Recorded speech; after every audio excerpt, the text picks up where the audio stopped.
I'm starting to show some. I'm trying to adjust my mic. Give me a second, guys. For 1 second. I got some camera issues, so I think it's better now. Better. Hope you guys are doing okay. I'm gonna start the show soon. Just wait a couple of minutes. Remember, this is just a Sunday hangout show. We're just gonna talk about anything you guys want, right? So we good. So let me I need to do one thing real quick. Give me 1 second here. And we'll start in a second. In like two minutes, 1 minute.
All right, what up? Hope you guys doing okay. Let me see this camera real quick.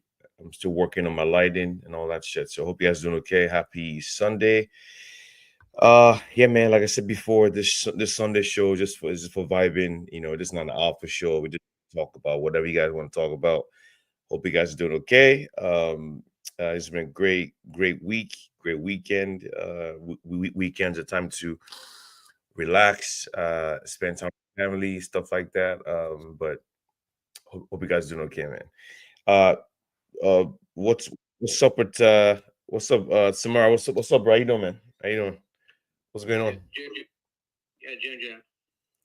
So yes, I know Sunday we're here just to vibe out and see what's happening. So yeah, let's go. What's going on, bro? You went to church this morning? No. You stay home? Yeah, I've been home. I've been home all day. Yeah. I'm for me right now. It's like I get up at 5 a.m. man. I didn't go to the gym this morning though, so it's very early for me. So I just thought, yo, let me just come up. MSB, what's up, bro? What's going on, man? I was married life, man. Treating you, newlywed. I was treating you. Ginger, bro. I'm cool. How you doing yourself? How's the family? How was your daughter's ballet yesterday? Hope you were able to catch up. Oh, wait, what? Your daughter's ballet. I think you took off for ballet or something. How was that? Wait, did Devs? I can't hear you. Your mic is muffled a little bit, bro. Oh, damn it. Can you hear me now? Your daughter's ballet yesterday. Oh yeah. It was fine. It's fine. Yeah. No, it was fine. It's fine. Yeah, she has this thing that she does like every Saturday. So I just go. It's like an hour. a bunch of kids, they have fun. Yeah, just support. When you have kids, you got to be there for them, man. So that's why I try not to go take the show too long, man. I don't want to miss what these kids are doing. So, but it's good though. It's good. I can't like it's good. I can't complain, man. Yeah, Awesome, awesome. yeah. Just one sec. I'm on Stream HQ, so I'm trying to send them a message that I'm on. But I'm trying to fix my lighting also. So I have like some lighting issues. I bought some new lights. Tell me fix my maybe a little bit better. But yeah, so everything's all good, guys. I'm just it's a great day. As usual, we're here every Sunday, every day. Today it's like I said, the vibe is different. We just talk about whatever you guys want to talk about, man. Last week we spoke about we had a show talking about Samara's big win. He bought his parents a house and a car from the meme coins and airdrops, which was awesome. So I just thought, yeah, man, let me we're back. Callum, what's up, man? On YouTube, I see you. How you doing, buddy? Yeah, so everything's gravy. Everything's gravy. Just trying to just enjoying the vibe, man. Nothing's really going on.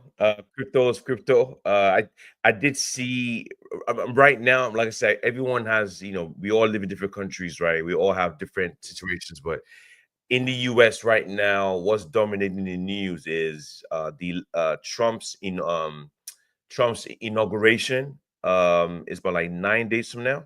Yeah, no, 8 days from now. That's dominating news. What else is the fire? The fires in California is also dominating the news. Um, a lot of conspiracy stuff going on, man. A lot, like, jeez. Um, but yeah, man, it's pretty scary out there. Nobody knows what's going on. People, of course, if you're on Twitter, you've seen all types of conspiracies, man, and a lot of times these things kind of come true, man. That's the scary part. Is so those are also Trump's inauguration in 8 days from now. Crypto, of course, is bleeding, into this kind of. It depends where you are, or weird markets. Um, then what's it called? The fires in California is dominating. Also, that's really the main thing. I don't watch the news, guys. I have no idea what the news is talking about though, but I look at Twitter and I follow a lot of people, so I see different types of news that they're looking at. So, but for me, that's what's going on. So Samara, let me ask you a question, man. In where you are, I mean, in Nigeria right now, what's going on? Are you focused on anything or around you that's not crypto, or you're just deep in crypto? I mean, I know is there election coming up? I mean, is there peace? Is there electricity? Is that are they fighting everything all gravy? How is your vibe over there in Nigeria, man, where you are? Yeah, same. Right now, I'm currently with my family, so I've just been chilling. Not too heavy on crypto. I've been DJing on the side, but right now, just chilling, enjoying with the family, just spending time with the family, basically. Nothing really crazy. Our election is actually 2027, so things are kind of calm for now. Electricity, same old, same old. Depends on where you're staying, though, because we have different, like, should I say, in different areas, they have different forms of electricity. Like, because let's say, okay, if you live in the bougie parts of the country, there are places where they use meters, and it's not like direct source from the pole or something like that. So, and those different meters also have like different leagues. So you have like band A, band B, band C. The band A, they have like fairly constant like electricity. Band B has like almost constant. Band C has like not really stable. So like even the bougie parts has the less bougie parts when it comes to electricity and roads, like good roads and all that stuff. But right now, nothing too crazy is going on my end. Just chilling with family. All right, I got you. MSB, you, what's up with you, bro? Anything going on your side? Well, pretty much. I don't know if you can hear me. Can you hear me? Yes, you're fine, bro. I can hear you. Okay, good. Yeah, pretty much. what Samara said. Everybody's on the low key. Everybody's trying to see how they can stay afloat. But so far, everything is cool over here. We kind of feel that a lot can be done in as much as the inflation is actually breathing down everybody's neck over here.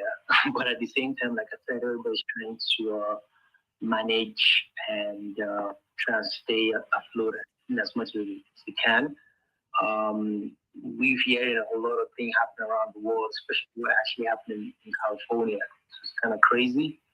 I have a couple of families there.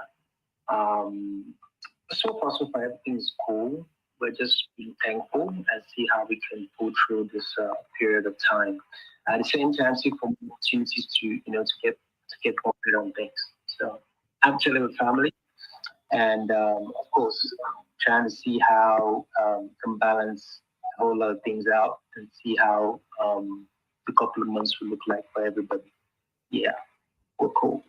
Yeah, I got you. I got you. Yeah, man. Me personally, like I said before, I'm just it's just an interesting situation for me. I mean, nothing really going on, honestly. I mean, we did move right to Texas, so I'm just adjusting to this place, which Texas is very nice. It's different. But yeah, we I am moving to another property in March, April, I think. And but everything is just quiet, man. I would say, nothing too crazy is happening in my life right now, man. When you're married with kids, man, things are, especially if you've given up the party life, right? You just stay home and enjoy the vibe, man. I don't do much like I used to. I used to go out a lot before back then. When you get older and you start to start to happen, you start to you know cut off certain people. A lot of friends I used to have back in the day, I don't even know where they are right now, man. I had a massive crew of people I used to roll with. Because being in the military, man, we met I met about a lot of people. And yes, it's just interesting. But now it's like my life is very quiet now. It's not not hectic, not crazy, just enjoying the vibe, man. And the crypto stuff makes it fun. Also makes it fun. I think I think because it might just be because I'm so focused on crypto stuff. I don't look at anything else. I honestly I don't know what's going on. I don't even know what music is popular right now. I have no idea what the new artists. I don't know who they are. I don't even care, honestly. Because in my opinion, I think the the uh the the being in crypto is more fun. Being in crypto is more fun than watching movies, man. Or like I say, it's just so entertaining. Sometimes it gets quiet, right? And you in the trenches, or you busy farming like 1,000 projects. But it's to me, it's just fun because you get to see all kinds of crazy shit, man, on Twitter, right? It's just nuts. One second, what is this? Notification. Yeah, I'm just looking at I'm on Stream HQ, so I'm trying to launch something. What is going on over here? This is very different like how it used to be. What? Stream drop launches in 14 minutes. What the? Yeah, so yeah, man. So yeah, everything's good. Everything's good. Just uh I think Sunday I get up early, kids sleeping, wife sleeping. Come and do a show with you guys and come and hang, guys. Like I said, this space is open. If you have anything to say about anything, this show is open for everyone. We talk about anything, everything. So if, like I said, if your boyfriend or girlfriend is cheating on you, or whatever you want to say, man, just come up and let's chat what's going on in your life. um this Today's topic, there's no topic, is a show about everything.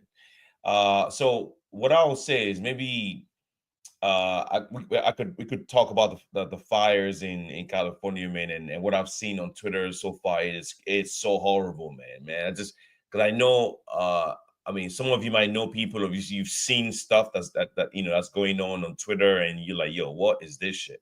So California is very dry. It's similar to a lot of Western, a lot of countries in Africa, in Africa, or a lot of places where it's just very sunny and very dry. I lived there years ago, for like 5 years, and I experienced the fires before one time, and it looked like the world was coming to an end. That's what it looks like. And no joke, man.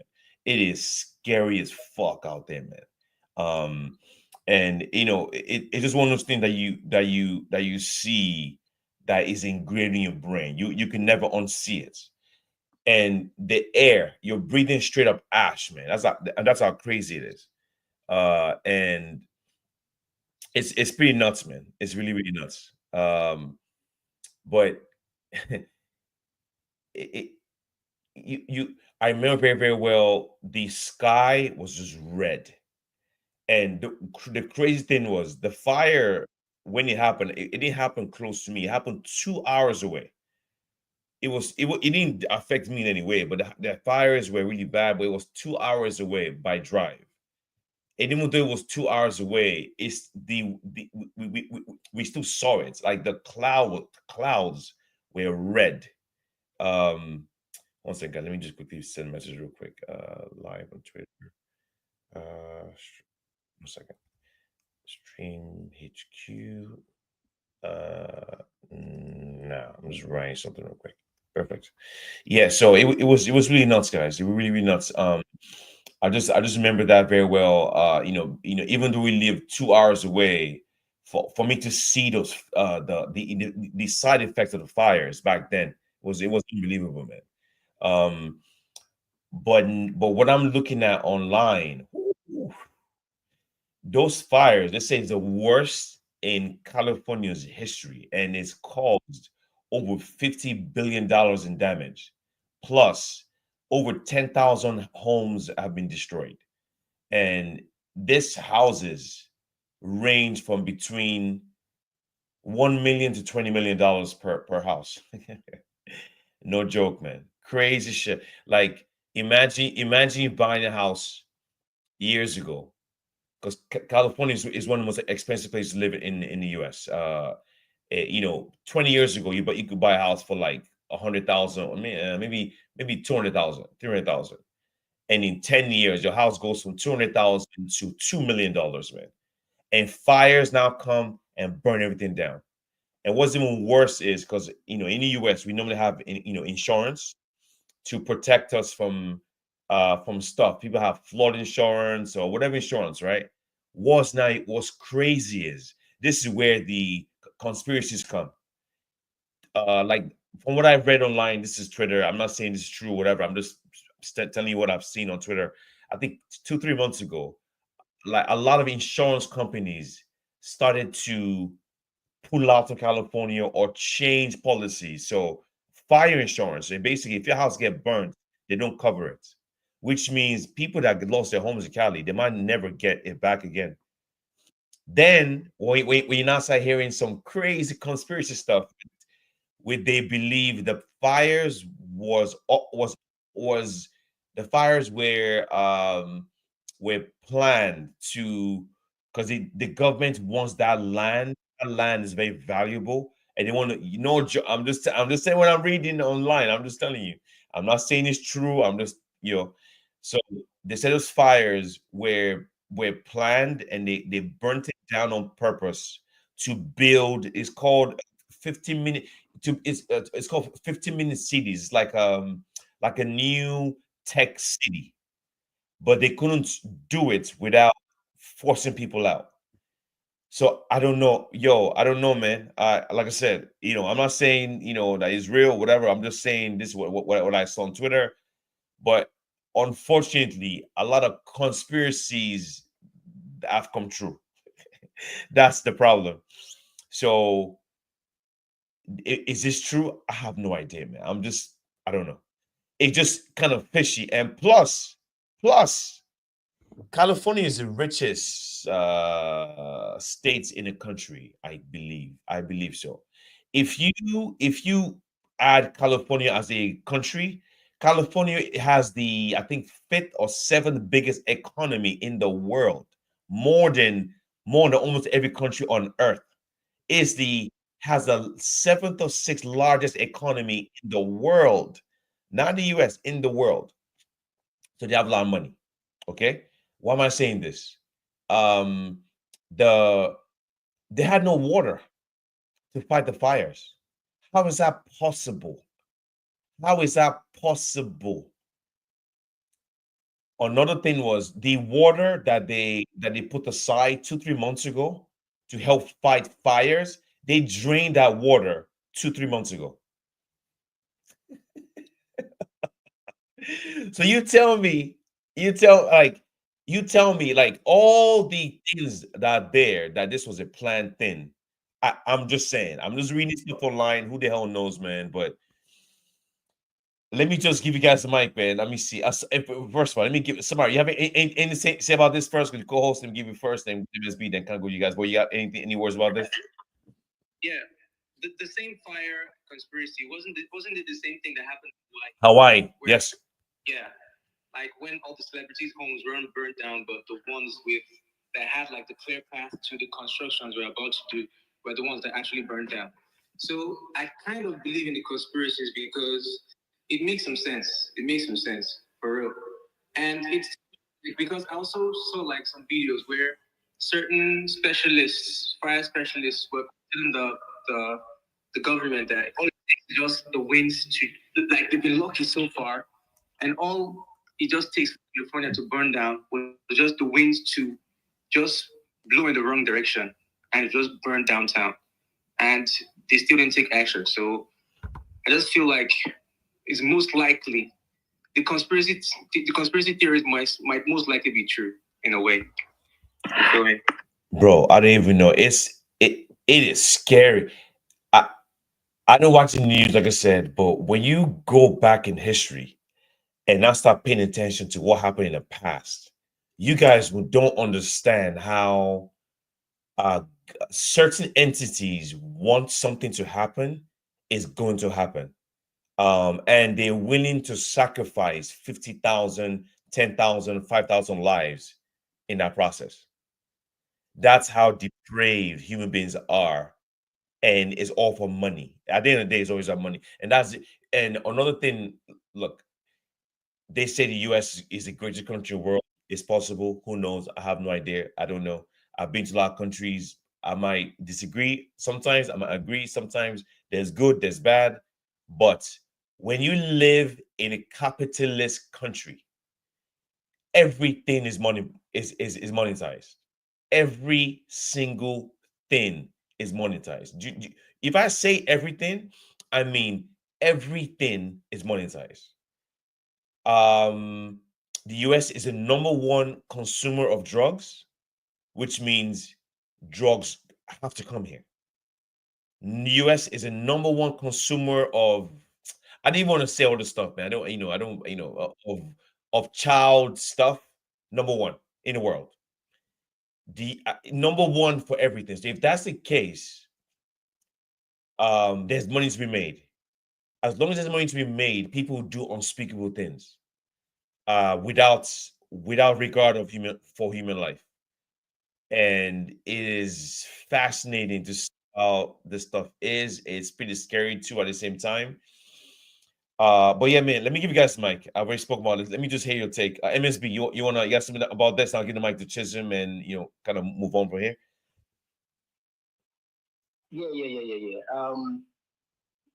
Conspiracy. You know, this fire stuff actually is not the first time it has actually happened. I think it has actually happened. I was watching NBC yesterday, and they did a slight documentary on the history of the fire. And I think it's the third time or the fourth time. The last one happened like, if not close to 30 or 31 years ago. And that was about 700 homes. So this that actually happens to be the largest, over 10,000 homes. Now, of course, people start doing investigation. Why did the water reserve went dry? Why did the hydrants not even support a whole lot of headlines? And I will say this, just like what you said. I think it's from the U.S. government that I learned these two words, collateral damage, and that has actually come into the picture because a lot of entities are starting to think about smart cities, building a smart world. I think Saudi Arabia is working on that already as we speak. Um, so they see a whole lot of these things. And human control is either they're being forced out or collateral damage has to be put in place for some certain things to actually happen so they can actually have power over that particular situation and take control of it. When I watched NBC, when a woman went to the governor of California and tried to ask her a couple of questions, do you know that this guy was actually this guy did not even know what he used to say. And during the time all this shit happened, the guys are actually not come up to actually, you know, make a press conference to talk to the community to try to make them calm down or speak on what actually happened or what they can actually do to calm people down. Bro, all the celebrities you've actually watched the movies, their house went into shimmies.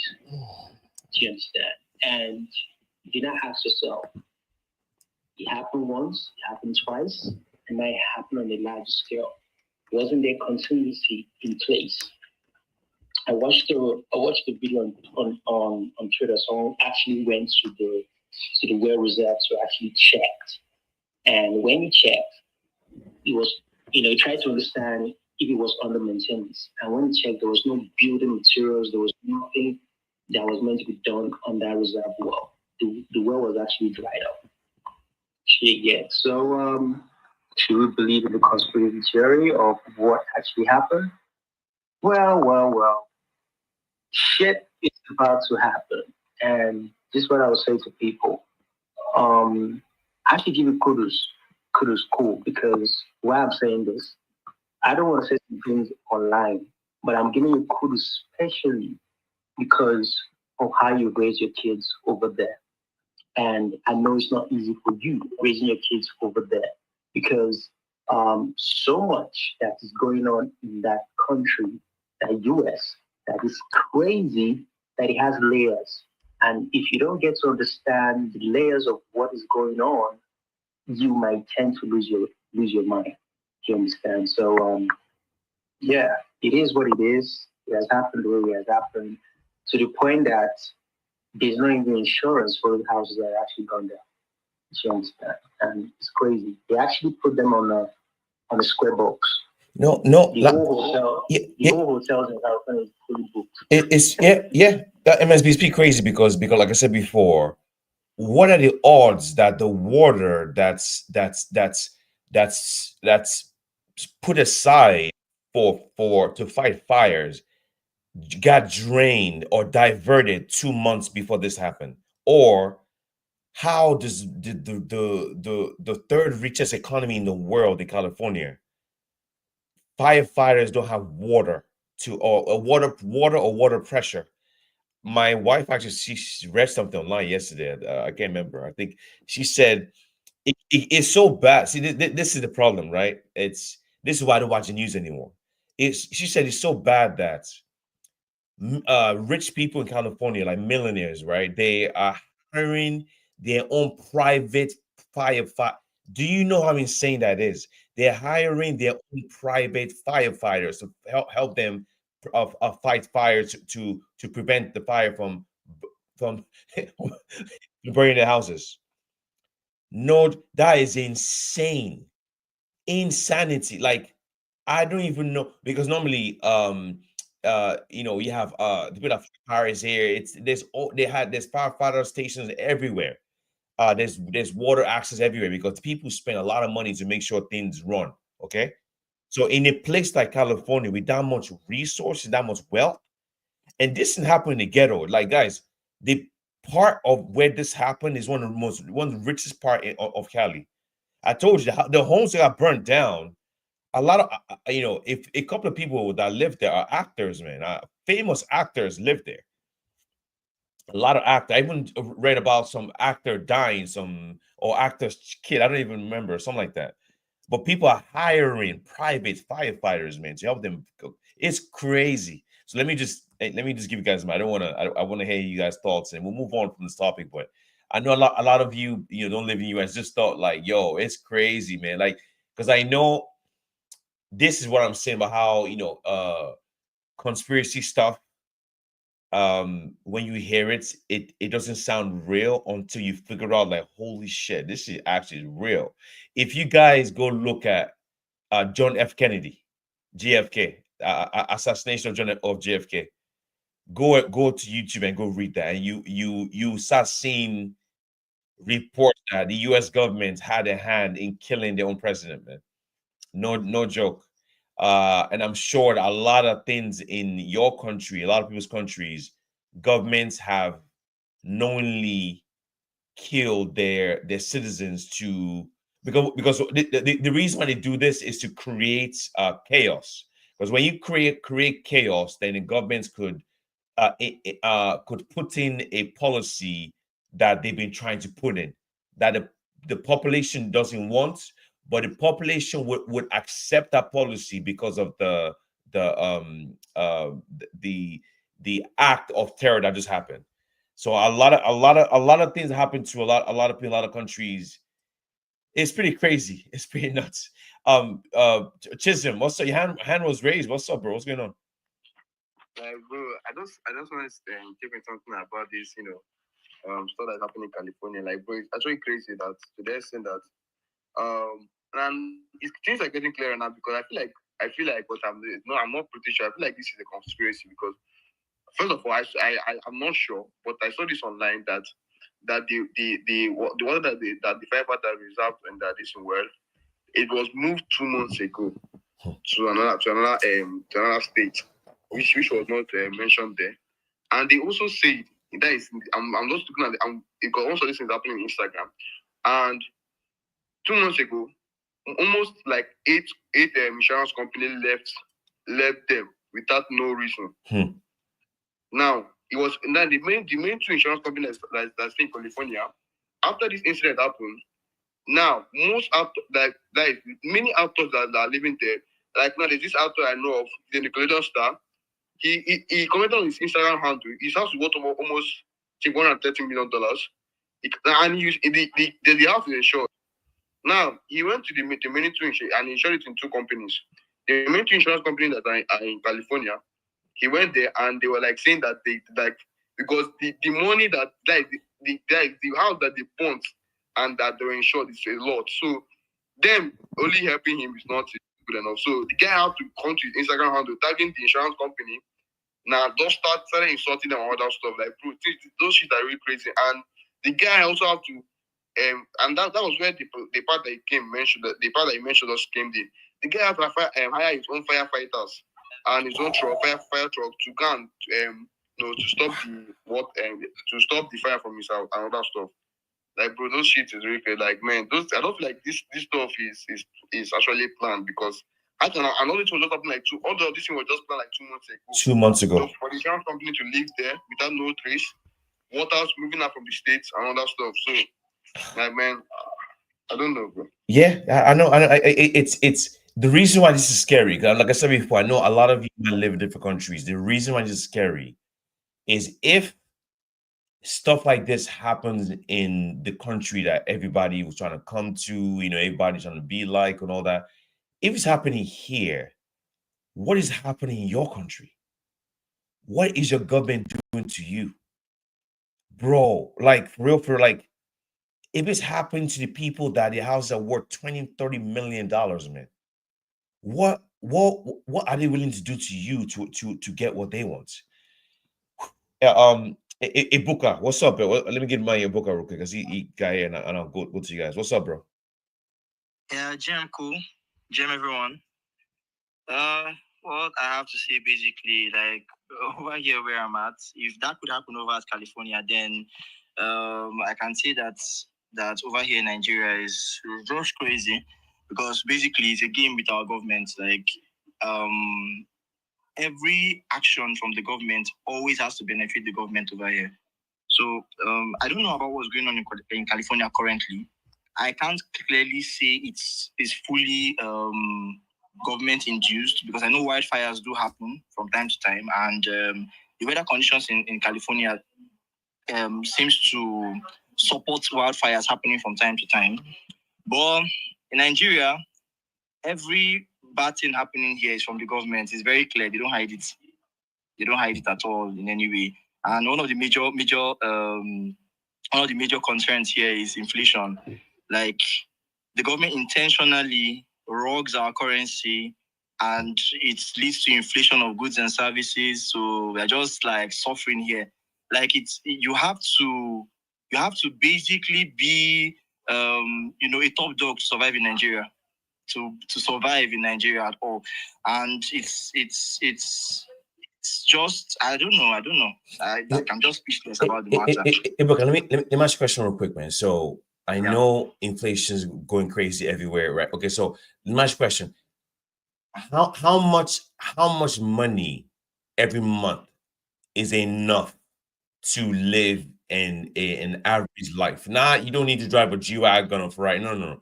How much money a month? Just say in US dollars. How much money a month is enough to have a nice car, an okay car, live in a nice neighborhood, nice house? Your kids go to school. How much a month do you need to make? I think you need to make somewhere around $1,000 to $3,000 a month to have like a basic average life in Nigeria here. Like anything below that is just suffering. So $3,000 a month is how much in naira? $3,000 a month should be 4.8 million. So naira, because then you can pay your rent and pay your bills for fixing your vehicles, and pay school fees for your children, basically. But I can say averagely for a young guy, $1,000 $1,500 if you are living alone can do well for you. But if you're a family man, that's never going to be enough.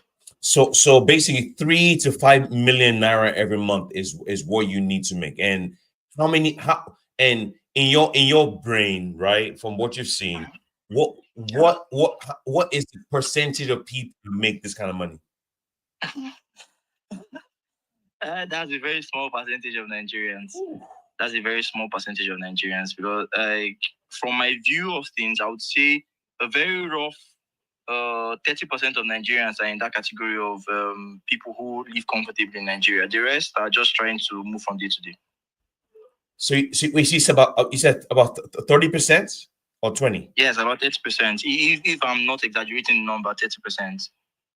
I see original. You were laughing. What's funny, bro? What is he accurate or what? Bro, it's a lie. What? I lying. I can say that over 27% of Nigerians don't have 200,000 naira in their accounts. Believe me. So yeah. So I said I was exaggerating the number. If I'm exaggerating the number, I think 30%. So you said 30%. So basically, you're saying 70% of average Nigerians don't make 3K a month. Yes. I'm sure of that. 70% do not make 3K a month. So do you think this is a reason why there's issues with the disparity between rich and poor, or the average, like, trying to find a girlfriend is hard? Is that part of the reason? Yes, I think that's part of the reason. But most girls in Nigeria here basically are looking for someone who is going to elevate them from poverty. So they're looking for a guy who's going to be able to do that. So if you're a guy in Nigeria, you have to be making some big bucks to be able to do that. And it's just a few girls who already are coming from a well-to-do family that will not need you to do that for them. Then in Nigeria, employment is a mess. So there are no jobs. You have to either create a job or know someone to get a job here in Nigeria. So aside Web3, which is a very huge opportunity for Nigerians, I talk to people around me and tell them to hop on as fast as they can. But aside that, Like getting jobs in Nigeria here is a tug of war. Sometimes people pay for jobs here in Nigeria. You pay to get jobs. So okay, let me go to somebody else, man, because I want let me go to Rawlings real quick. What do you think? What do you think about what we talked about so far? And I'll give the mic to all the people that are on stage right now. Yeah, happy Sunday, everyone. Happy Sunday, KOOL, and Samara, Wolf, and everyone else on the speaker role and the listener section. I am so delighted to join this discussion. First, I just want to say that Luka is such a funny guy. I mean, I love the word he used. Say that the government wrongs the currency. I mean, there's no better way to put it. It's a rock pool. Forgive my manners, really, but it's really a rock pool. It's really a rock pool. Now, talking about this conspiracy theories, I believe that indeed they have a way of playing out. It's not really a rumor, but a reality of what happens behind the scene that many of us may not really be aware of. Many years ago, I was working with an insurance company. I was trying to sell some of the general insurance products like fire and burglary insurance. So I went to this particular market called Balogun in Lagos Island. So many of us here might be able to know this market. The Nigerians amongst us may be able to know this market. So there's this place called Mandela, so somewhere, but surrounding plazas and everything. Every single time, all right, every single time, in fact, every single year, this market always experiences fire incidents. I mean, it's a regular occurrence every single year. Balogun market. You can research it right away. Wait. I must. You said there's a market. Is in Lagos? You said. Yes. So it's you in said Lagos, Nigeria. you said there's a certain time every single around the same time there's a fire. What? Fire? Yes. Yeah. I agree with that. Yeah. What do you think is it's done on purpose? Yeah, me somewhere, please. Okay. Yeah. I'm listening. So now, this thing now makes you understand why government can never be trusted world over. You understand? If it's happening in the US, best believe that even in Nigeria it's worst. Now, elections period comes on every single year. I mean, 4 years rather. In Nigeria, and a lot of things happen to let you know how everything that happens is intentional. Though the government may play, they may feign ignorance about what is happening, but they know what they do behind the scene to make these things happen. Now, why does this market get burnt? A lot of people say it has to do with tribalism, and the market is favored by a particular ethnic group called the Igbos in Nigeria. These people are known for their tenacity, their drive to always go after things, their hard work, and everything. So they leave their states, Anambra, they leave Imo State, they leave Abia State, they leave Enugu State, they leave Anambra and they come down to Lagos and they do business. These guys many of them don't go to school, but they travel to China. They do business and they come to places like this Balogun market and they establish plazas. They buy all the places, you understand, because they are successful businessmen. All right. Now, people, the indigenous of this Lagos, become threatened that if these people are allowed, they are going to take over this Lagos from us and everything. I think it happens because they are insecure or because they know that the population of these people, takes away the block of votes from them. And they don't stand a chance during elections. And then every single year, you hear that, there's fire incidents in Balogun, burning down plazas where these people have their goods, they have their, all the things that, they use to do business. And then you begin to understand why insurance companies don't even have a policy for those people. Why is it relevant to me? Because when I work in the insurance company, I will tell them that don't worry, my company has fire and burglary insurance. I'm going to go there. I'll see a policy that will fit into your, shops and, cover all the items in case of situations like this. Say, oh, we're going to love that. Please get back to me on this. Then I quickly run back to the office. Mind you, I didn't work for a mushroom insurance company. I work for a very successful insurance company. You understand? If not the number one insurance company in Nigeria, Leadway Assurance. So I am surprised that this company, as successful as they are, do not have any package for Balogu markets. They don't cover it because it's a regular occurrence. And then it begs the question, why? Why wouldn't an insurance company cover these people? You understand? And their loss, to indemnify them when things like this do happen. It shows you that there are so many things that happen behind the scene that you and I may not be able to know. Now, let's take this global. Look at what happened with the COVID-19 pandemic, all right? You see how individuals were, being forced to take a vaccine, all right? Some people say that, okay, that the COVID-19 was deliberately introduced to force people to take vaccines that will shorten their lifespan. You get, and you begin to see the truth in this conspiracy theory. I beg your pardon. You begin to see everything as it plays out. That the government can never be trusted world over. Be it American government, be it Nigerian government, be it government anywhere can never be trusted. You get, because how is it possible? Just yesterday, this guy was on. I just got a video. I don't know how I lost that video. I wish I had bookmarked it.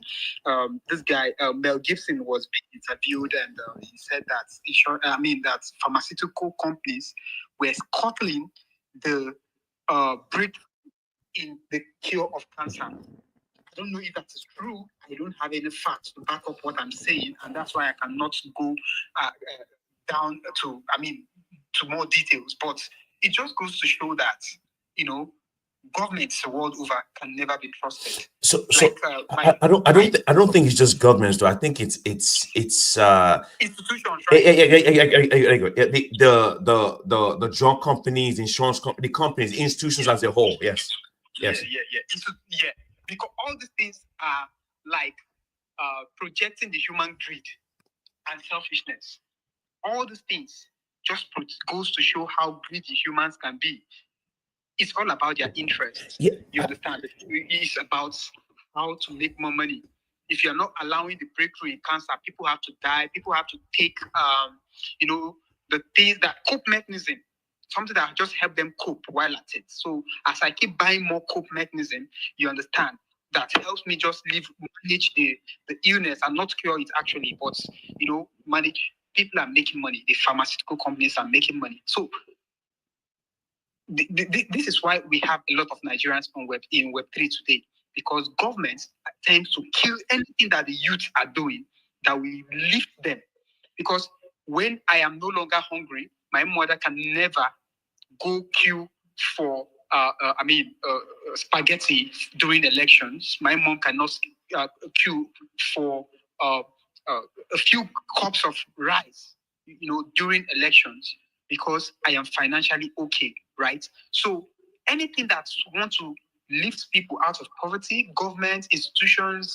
So what is happening in California is no surprise. That's just my take on what is happening. So Rollins, I would agree with you. Like I said before, I don't say it's government. I'll say it's the institutions that become so powerful and they influence the governments to take no action against them. That's kind of like what's been happening all these years in the US and a lot of countries overseas. Basically, every country, it's any country that has a mass system of companies. Look at all companies, man. All companies. I remember years ago. You guys say, you guys asked the question, why Nigeria has a lot of oil, but the state of the country compared to a place like Dubai or Qatar. Dubai, Qatar, they don't have. Well, if you go there, you see how what they've done with their oil money compared to what they did in Nigeria. I remember I met this guy. Like I told the story before. This was years ago. This guy was like 7, 8 years old, man. He was in my work, man. We were talking. He was like, and he heard my accent. He was, oh, hey, where are you from? I said, oh, I'm up in Nigeria. I was born in the U.S., but I was raised in Nigeria. And he's, oh, cool, cool. And he was, okay. So, this older guy. This guy was like 78, 81 years old, man. And he was like, yeah, Abacha and Baba. I was like Babangida, Kano and Kaduna and Sokoto. I was like, what? How this 81-year-old white dude knows more places about me than Nigeria? Like, what's going on, man? And he's like, oh, okay. I said, hey, what do you do for a living? He said, I won't tell you. I already knew anyone because I live in DC. DC is like Abuja, right, where all the government officials are. I used to live there, so I knew what he did. He didn't want to tell me, but eventually he told me. He said, "Okay, I worked for I think it was ex CIA or ex FBI, I think." And he said back in the 70s and 60s, like the U.S. government had their claws in the Nigerian government for the oil. So that's what they've done, and that's the reason why. Unfortunately, the leaders in Nigeria, man, all these years ago, not just the current ones, back in the day, these guys were so greedy, right? They never used that money that they got from oil to build up the infrastructure in Nigeria and to empower their people. If you go to Dubai now, all that stuff you see, that's all money, man. All that stuff that you see in Dubai, that's all money built up that place. But the greed of humans is what's made them made them basically keep the wealth up top. Where I told you guys already, I lived in Loudoun County for years. Loudoun County is a county outside of DC. That's the richest county in the US for the past 16 years. The reason why that is because a lot of government officials, they move to Loudoun County and go buy properties there, hotels there, hospitals there. So they make that place so expensive, and that's where I lived. I lived there for 16 years or something like that, right? When I go visit Nigeria, I say this all the time. I see more Ferraris in Nigeria in 1 week than I do in the richest country in America in America for years. What does that mean? There's money in Nigeria. Unfortunately, it doesn't go to the right places. And what we say about how human beings, corporations, they impoverish people. Why do you guys think when people were trying to make money from crypto, they were telling you it was a scam because they didn't want us to do it. While they were telling us it's a scam, they were buying it. And this is all countries, by the way, not just in the US. China, same thing. In China banned Bitcoin, but they were mining it. Chinese government was one of the biggest miners of Bitcoin, but they say they banned it. They never banned Bitcoin, but not for themselves. In Nigeria right now, they say, crypto is banned in Nigeria. Do you think politicians are not buying crypto? Is that what you think? Come on, man. Yo, let me give the mic to let me see who's that. TJ. I've heard let me hear from TJ, and now let me hear now I hear from Ace, then all you guys I was spoken yet. So TJ, let me hear from you, man. What do you want to talk about, bro? Go ahead. Yeah. Jim, guys. Crypto, Stammer. Oh, right.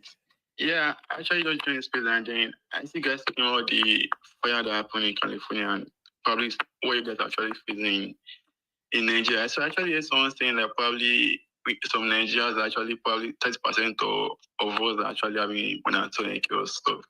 But the fact is, depends on where you're living, right? Because if I'm to be honest with you, I can actually say 80% of Nigeria are suffering. Yeah, it's not about abusing or anything, right? But yeah, the fact is, due to the economy, right? Even someone that's actually earning 30 probably let's say $30, probably about 50,000 here in Nigeria, right? About 2022, right? And then it's the same salary they're actually giving that particular person right now. And then the money doesn't even buy what they're actually buying 2022, right? So I mean, a lot of things have actually become very different in the country. So Yeah, the fact is, even if you're actually earning 20,000 right now in Nigeria, is still nothing. So the guy that was actually saying for you to be a very comfortable in Nigeria, living as a single person, you have to be earning nothing less than 1,000 to 1,500 for them. To be honest, I actually agree with that because if you want to live comfortably, then you should be earning at least 500 to 1,000, right? Because this is the only way you can actually get to. So, but this is also location based, right? Based on location you are. Yeah. So, okay, because we all know, you know, I mean, you guys know more than me, right? Because you guys have more current information, right? But when I lived there, lived in Lagos, I know Lekki is expensive. I know VI was expensive. VGC was pricey. Ikoyi is expensive. Okay, cool. But what if you live outside Lagos? What if you live in like Kaduna or Kano or Yobo? Like if what if you live in other places outside Lagos? Do you think you still? I think I can't hold my thoughts again. I mean, currently in the northern part where you are actually speaking of right now, I'm in the northern part. To be honest with you, this data that we are even trying to sorry for my manners. To be honest with you, this data that we are even trying to maybe compare and contrast here and there, it's not even. See, the people that are in those islands and those places you are mentioning, Lagos, those locations, Abuja and thereabouts, it is because they can still fund that kind of lifestyle. That's why they are still living there. To be honest with you, even in this northern part, see, people are on the streets. According to the NDIC, even the CBN themselves, they carry this what's it called? This data. Was it around 2022? Even this 2024, last 2024, this data still came out that 95 to 97% of Nigerians do not have 500,000 naira in their accounts. 95 to 97%. It's not even 70% that somebody mentioned here. The truth is, if we are talking about the standard of living and the comparing it to cost of living in Nigeria, people cannot afford to even eat like 2 square meal. Not to talk of shelter, not to talk of see. And what I even discover about this whole thing is that it is not just about the government. I think from what is it Rollins that was speaking about the institutionalized and the way they have wielded this power, such that people will be impoverished and keep them in this abject poverty, so that they can keep having their ways and extorting their wills on their people. Is such that when the elections and the time for the power tussling and everything comes around, so they will have more say and more control over the people. It is all about the control, and we've already seen this thing even around the world. It's not just maybe Nigeria, but the case of Nigeria is far, far worse, because compared to China, India, and all of these guys, they are all calling us third world country in those years. About some few many years ago, we are all in the same category. But where is China today? What did they do differently? Our people are not ready, to be honest with you, to find out we are still talking about, I don't understand. We are in this country, we are still talking about electricity. We are still talking about common road, like basic amenities. To even eat, let's even leave all those things. Let's even talk about food. We are still talking about this thing in this generation, KoolCrypto and everybody listening. It is to tell you that, see, this country, let's be sincere with ourselves. We are not going to anywhere. Let's just be sincere with ourselves. This is where we are going to be, and it's going to last for a very long time. That's why crypto is just a bailout for most of us. For many of us, this is like an escape route, because I can't even imagine my life now. Check people that are receiving 30,000. See, the work, there's a place I used to go to. I was just looking at these ladies. Okay, how much are these people receiving as a salary every day? They come from morning till night.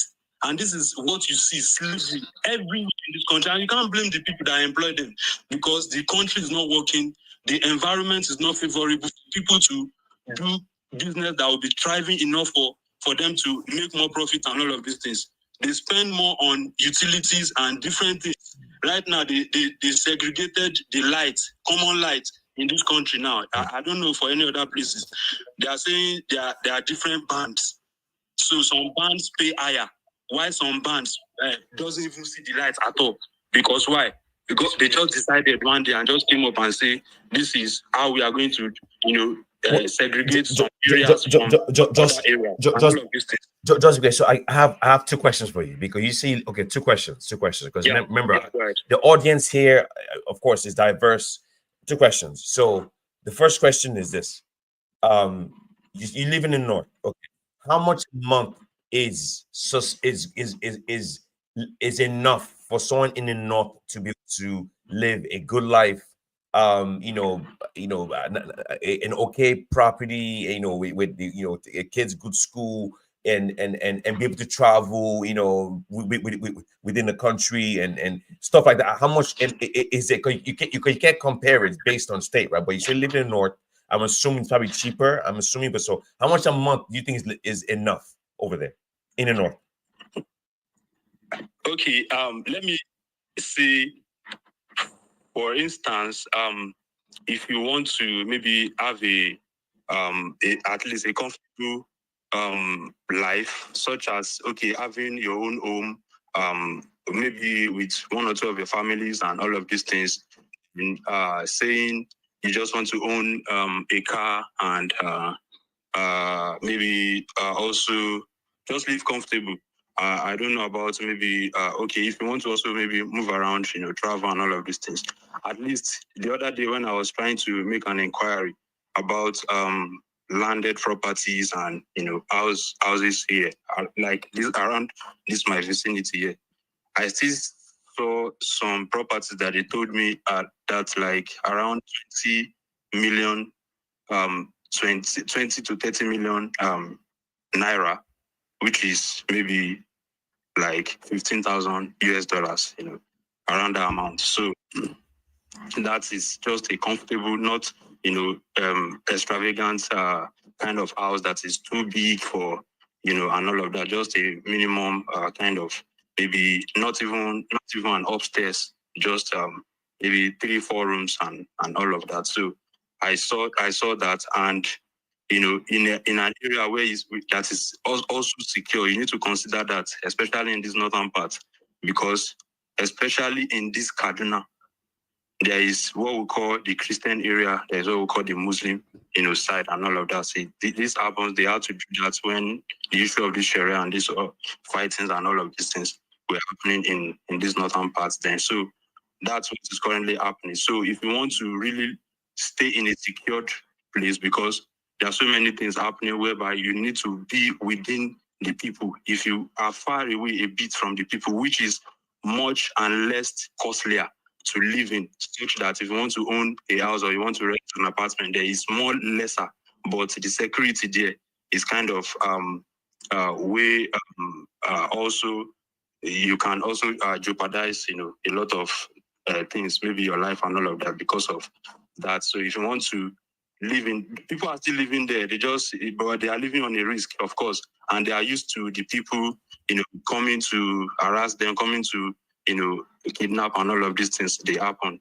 But where you want to live within the people and all of this, so you need to have such kind of amounts, such as 15 to 20 million naira to own a house. Let's say you want to buy a car, not just a minimum car, just a portable one. Maybe you can also get for 3 to 8 million within that range. And everything together, if you own, let's say 30 million naira, you can actually live a comfortable life, even in this north here, definitely.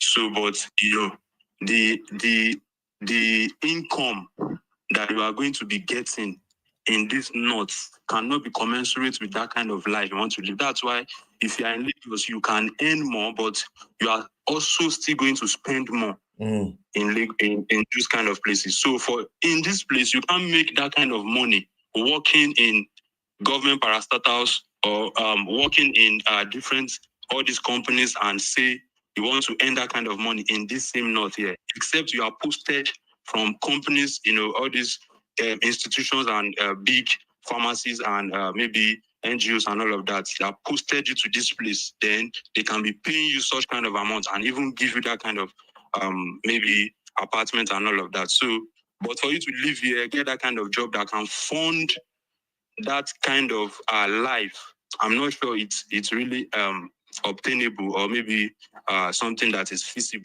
to actually achieve. So that's just my okay contribution to that. So we do. So guys, I did bring some people down. Don't be mad because we have a lot of requests. A lot of people would they want to chime in. So I might be rotating speakers in and out, back and forth. So don't be mad, man. It's just this kind of topic. People they have is a very passionate topic, and we're going to get a lot of requests. I already know. So if I bring you down, don't be mad. But I'm going to get through everyone. Okay, no problem. I want to ask Ace a question here. I'm going to go to people who haven't spoken yet. So Ace, oh, I brought Ace. Did you drop off? Oh, what happened? Oh, so okay, let me just drop off so you can do some other persons. Okay, Samara, Jim. I got Josh. I appreciate you for the take. You could just stay behind for now. I'll just no worries. Just stay behind for now, bro. But Ace, I saw Ace was up, but let me ask Ace a question. So what should the young people do? The young people that are 15, 16, 17, 18, 19 years old. Because in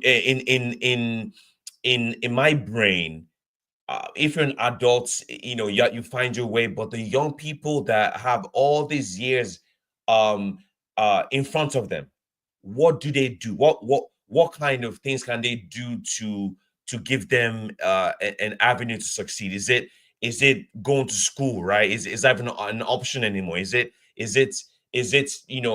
trying to have a plus in all your grades? I mean, what would a young person do now? What advice would you give them? Ace, go ahead. The mic is yours. Okay, so thank you very much for giving me the mic, James, everyone. Okay, so first of all, it's not all about getting A's. Well, getting A's is actually good because you actually need them to get that credit, but you actually have to be creative. That's why most times recently, if you go to schools, you see different tech guys coming to schools just to empower them. Most of all these tech conferences are always done in the school. Most of them we have a few guys that used to host conference and all that.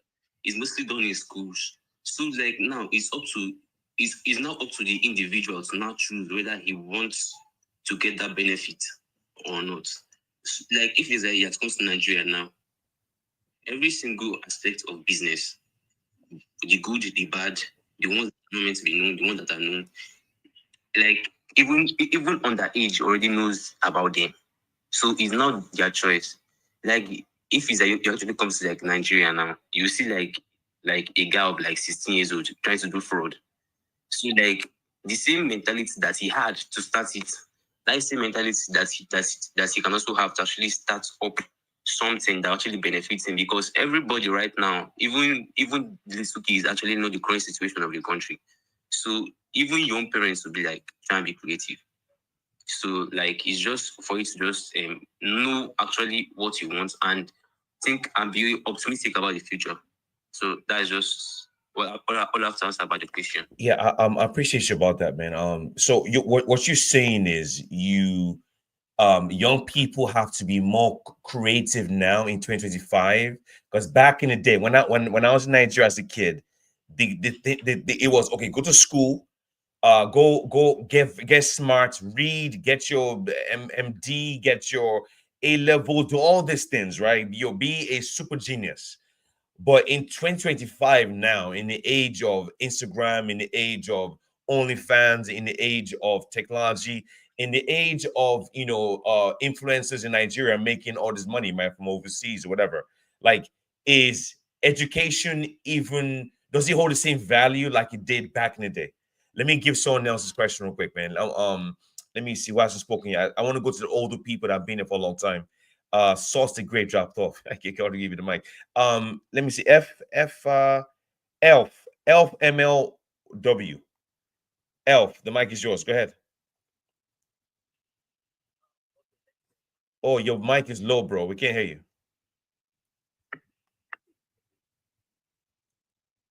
All right. There we go. There we go. Much better. You heard the question, right? Yeah, just kindly just go through the question again, please. Okay, so what do you think these young people could do? Can you give examples of how they can make money in 2025? Or do you think education has lost value fully? I mean, as going to school in Nigeria now in 2025, has it lost value fully? Should young people focus on something else instead going to school for a degree?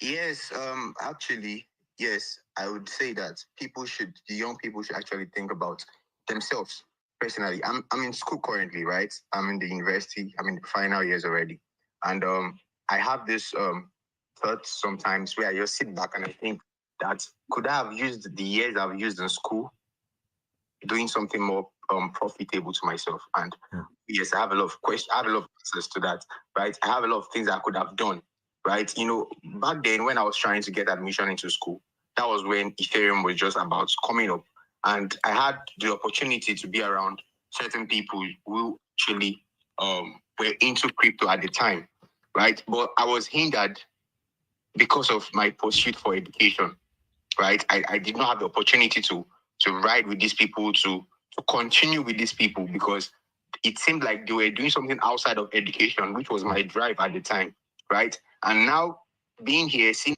what has happened with the whole Ethereum and all, you know, like seeing how it has grown and seeing where those people are now, right? I just feel like I wish I followed up with them and kept education aside, right? Because you see, I myself am a Nigerian, but I was opportune to grow up in a French-speaking country, Benin Republic. And I just want to like kind of relate everything that's happening in Nigeria to what happened in Benin Republic while I was growing up, right? So being in Benin Republic, a French-speaking country, and without very, very good internet connection, I always looked to Lagos as like, like the way we look at the US, right? I feel like Lagos was a place full of abundance, resources, and all, right?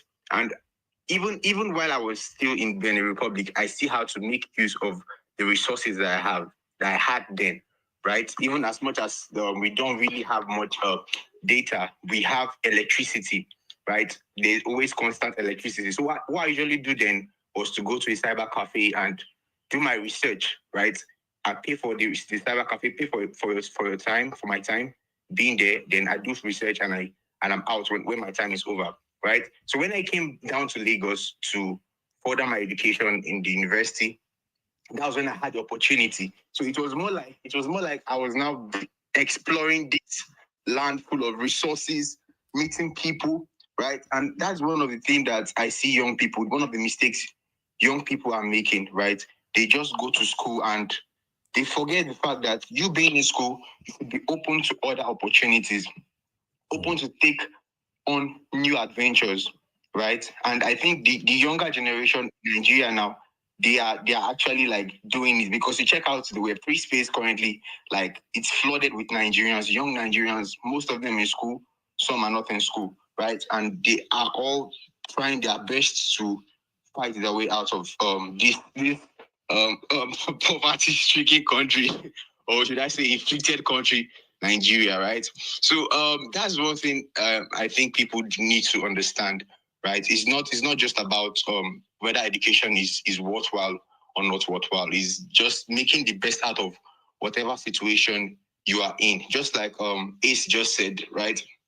We all have the choice.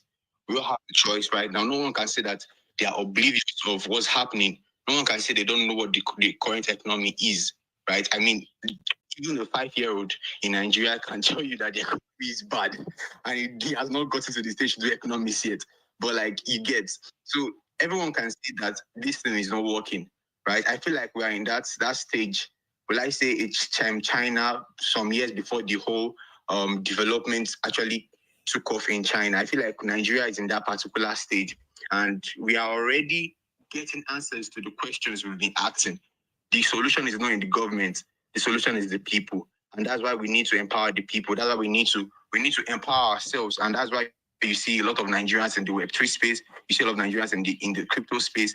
They're all seeking out ways to help themselves, and you have to help yourself before you can say you're helping the community or you say you're helping the country, right? And I think Nigeria is on the right path in terms of helping ourselves, right? So just like you now, you say you're in Nigeria and KoolCrypto, and you're based in the United States, and you can see how many Nigerians you've gathered up in this space, and right, you see that we are actually making use of the resources that we're having in Nigeria. Buying data bundles, internet is not really easy, but at the same time, we are here and we're grinding and we're trying to make it better. So for the young ones who are currently in school, they are smart enough to understand that education is not a scam.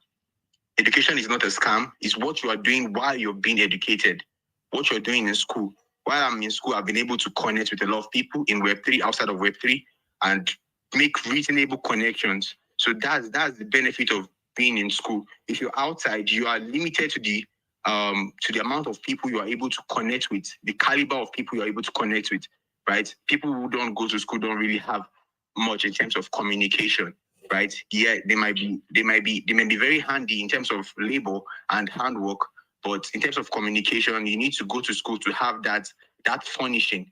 So whether you're in school, you're not in school, you just have to know what you're doing with the relationship you're building and the people you're connecting with. Man, thank you so much, Kool.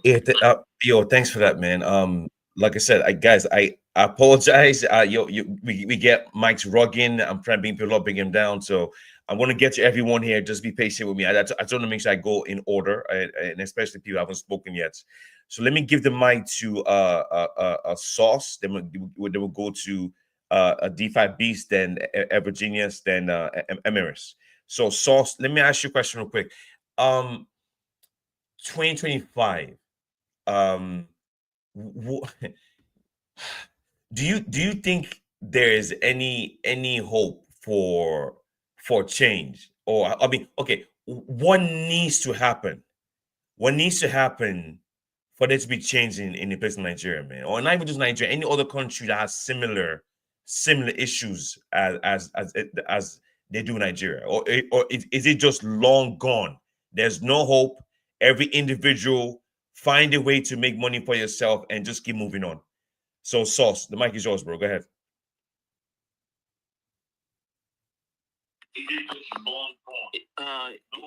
Yo, Kool. Yo. Yeah. Sorry, I'm on my PC and on my phone at the same time, so it's like one is faster than the other. So I would like you to repeat the question for me. No. I said, Sauce. Is there any hope if you're Nigerian and as far as any hope for change for the future, like 10 years from like 2035? Do you believe in 2025 things just be the same as it is right now in 2035 and then in 2025?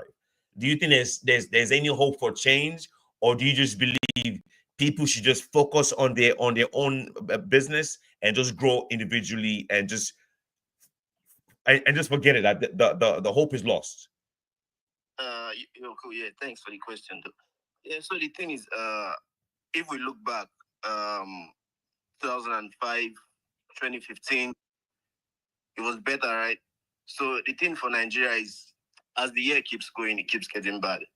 And it's not as if the country is being cursed or something, but it's just that, you see, this set of people that are there right now, they are already breeding the next of people that are going to come and lead Nigeria for the next 10 years.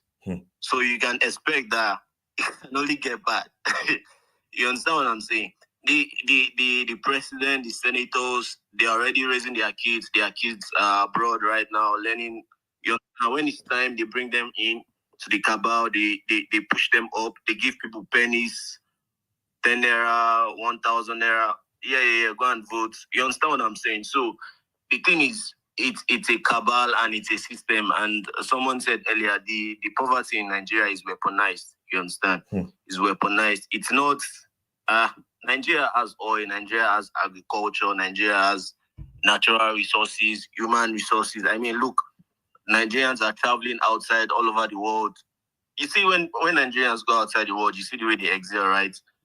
All the fields, technology, medical. I mean, people excel. You understand? Imagine leaving your country and then you go to other places and excel. So you know it's not you that is the problem. It's the country that is the problem.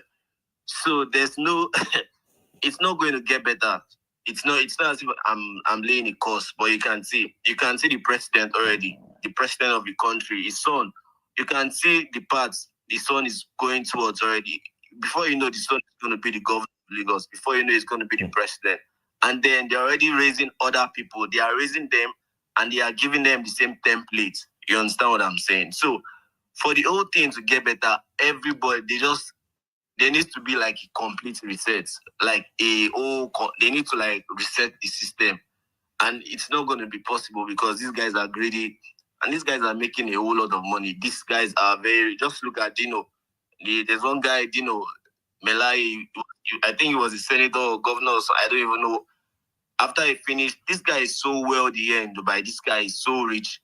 So he has all the Bentleys, all the Ferraris, all the everything. You understand? So that's the system. The system is you come, you drain Nigeria, and when you're tired, you go outside the country and chill with yourself, with your family members. These guys don't care.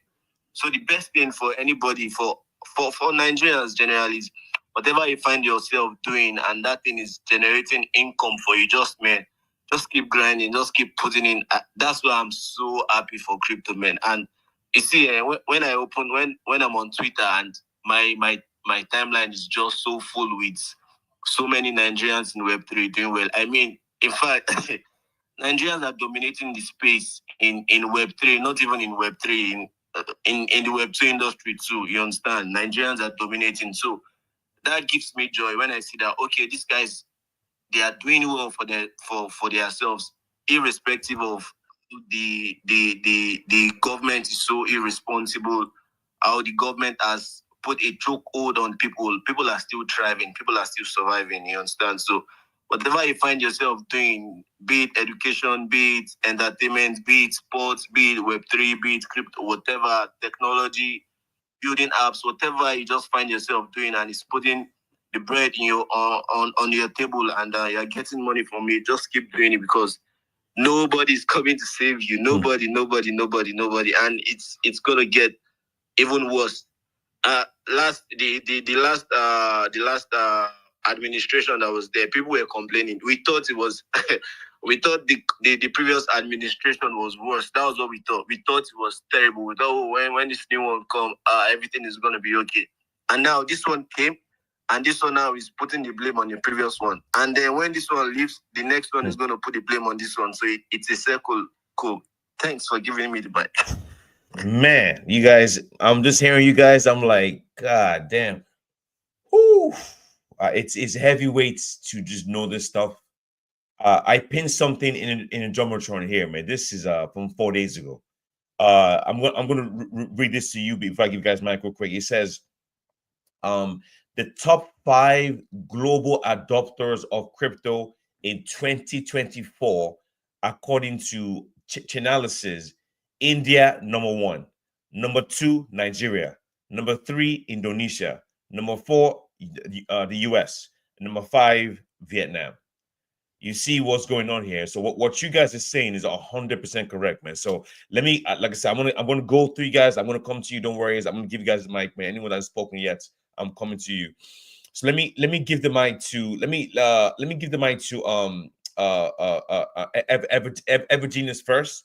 Then I'll come back to Emirates, then the DeFi Beast. So Evergenius, then Emirates, then DeFi Beast. So Greg, what's up, bro? What's going on, man? First of all, I know you have ties to Ghana. You Ghanaian, right? Am I correct?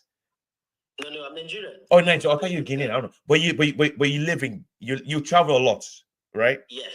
Okay. You've heard everything we've said. I'm gonna give you the mic, bro. Please go ahead. Yeah. Seriously, I let me just give this protocol observation. KoolCrypto, you are really doing more than would I say you're doing more than necessary, but it's a good job. Like you bring this Sunday discussion, more like a general current affairs things into even personal coaching and stuff like that. I must say it's a big work. Wolf and every other person. Josh, I love your submission. I've had wonderful people talk about the country, the giant of Africa, who is actually looking like the cockroach now. Seriously, I love Africa, and that is the. I must tell you, I don't have anything against any other continent, but because of maybe my exposure to things about Africa, I just got this strong conviction about Africa. So what I'll actually be speaking about is my own personal ideology and things I see. And I am always still open to people's perspective because understanding people's perspective actually puts you in the position to try to actually see from other people's face or people's their own life to know that it doesn't go the same way everywhere. There are some things that are facing front to some people and it's backward to some others. So concerning Nigeria, I love to hear a lot of people talk about the country, but I'll tell you, normally, I think I was on a space and people were like, oh, the future about Nigeria is very, very bad.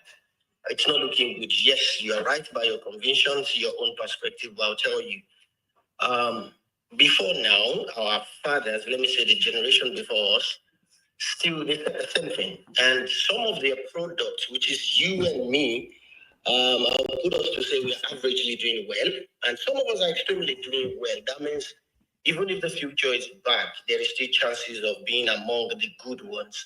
So I used to use the statement, build the future that you want, no matter what the economy actually puts to you, you have to react to it. You are not a product of just what is around you, you're a product of what you actually do to what is around you too. So concerning Nigeria, you asked the question of how much is it's okay to live, let me say, to be financially stable or economically stable. I'll tell you, it ranges from locations to locations, so we cannot put a price.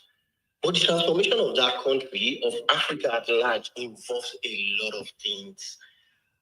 So I must tell you that if you look at my page, I used to talk about Africa once in a while because I really read a lot about Africans. Africa, our problem is not really the big side is on the government. Everybody talk about excuse me.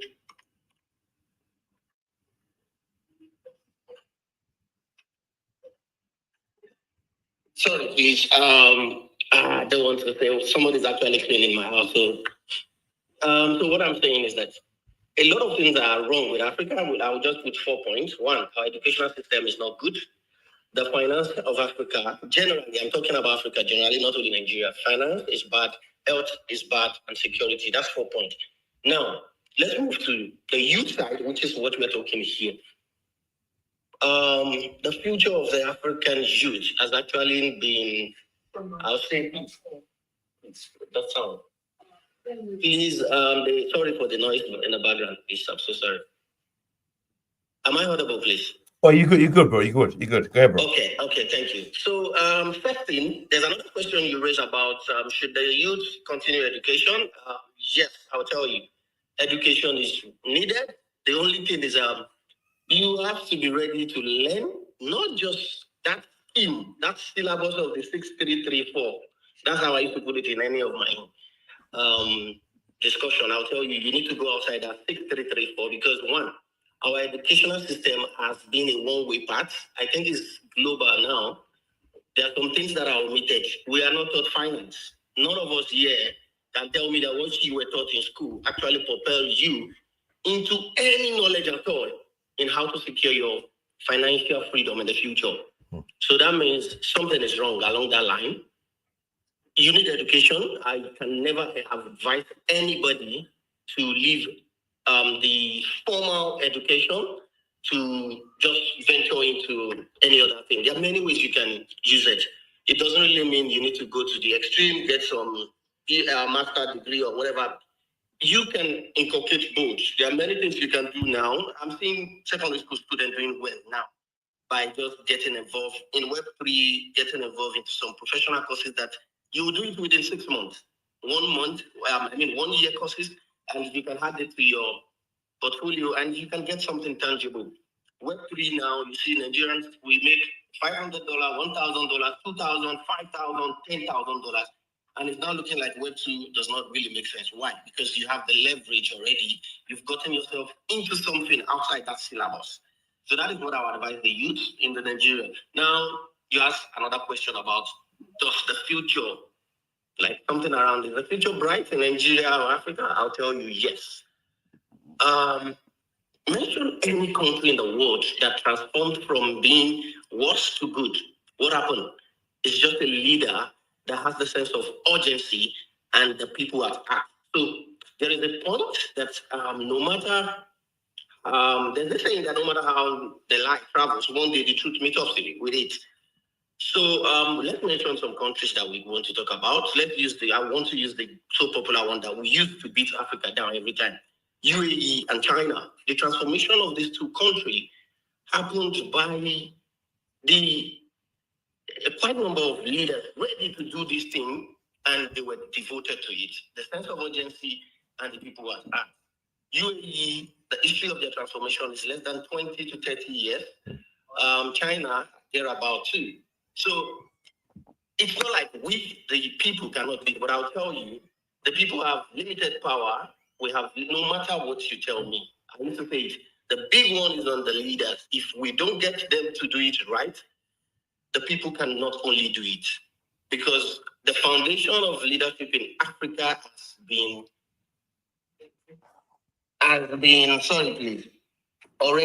it's already on the bad note. Why?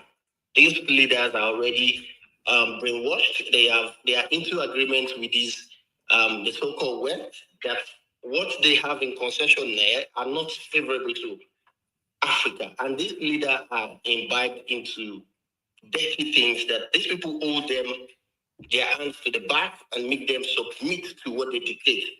For example, let me give you an example. If you are into politics, you remember Tinubu was not a good candidate for Africa, or for Nigeria, sorry, please, mind my...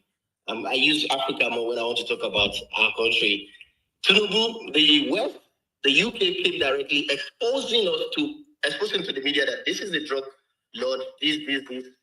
But one thing, at one point, you discover that dies away. That conspiracy just died. Why? They got a hold of him and made, I think we should not really talk about politics here, and made him submit to them. So now there is no case of trying to expose or trying to take his back. How did they get to win?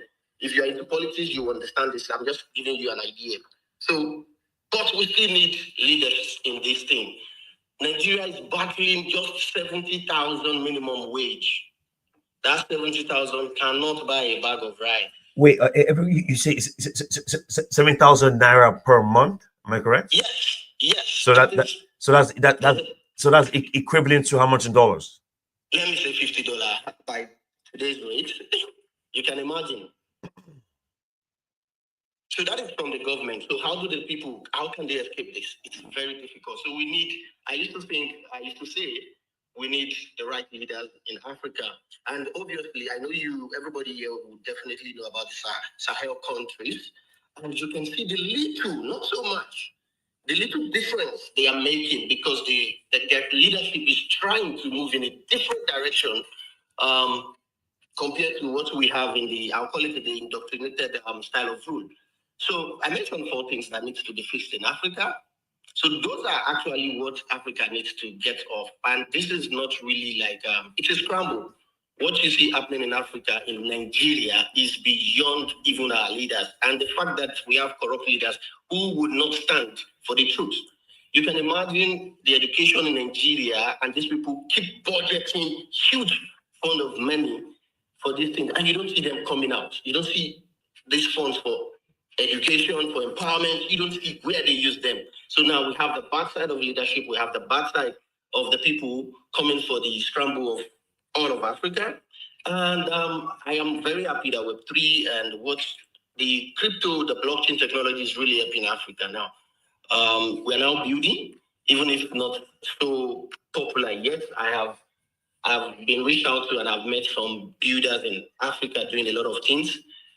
So basically, I must tell you, it's a two-way thing. Both the youth, both the citizen and the leaders need to come together and we need to work it out. But for now, the future is bright, I must tell you. We can't say because, yes, what is on ground is not good. That means we should prepare for the worst. Yeah, kind of, but I always say I prepare for the best, and somehow we expect the worst and we just prepare for that too. So we are doing the best already, and I encourage everyone to please let's stop thinking it is going to get worse. We would get better somehow. Somehow, we just need that leader. The youth are we're already doing the best. Like, look at Nigerians anywhere in the world, they're thriving.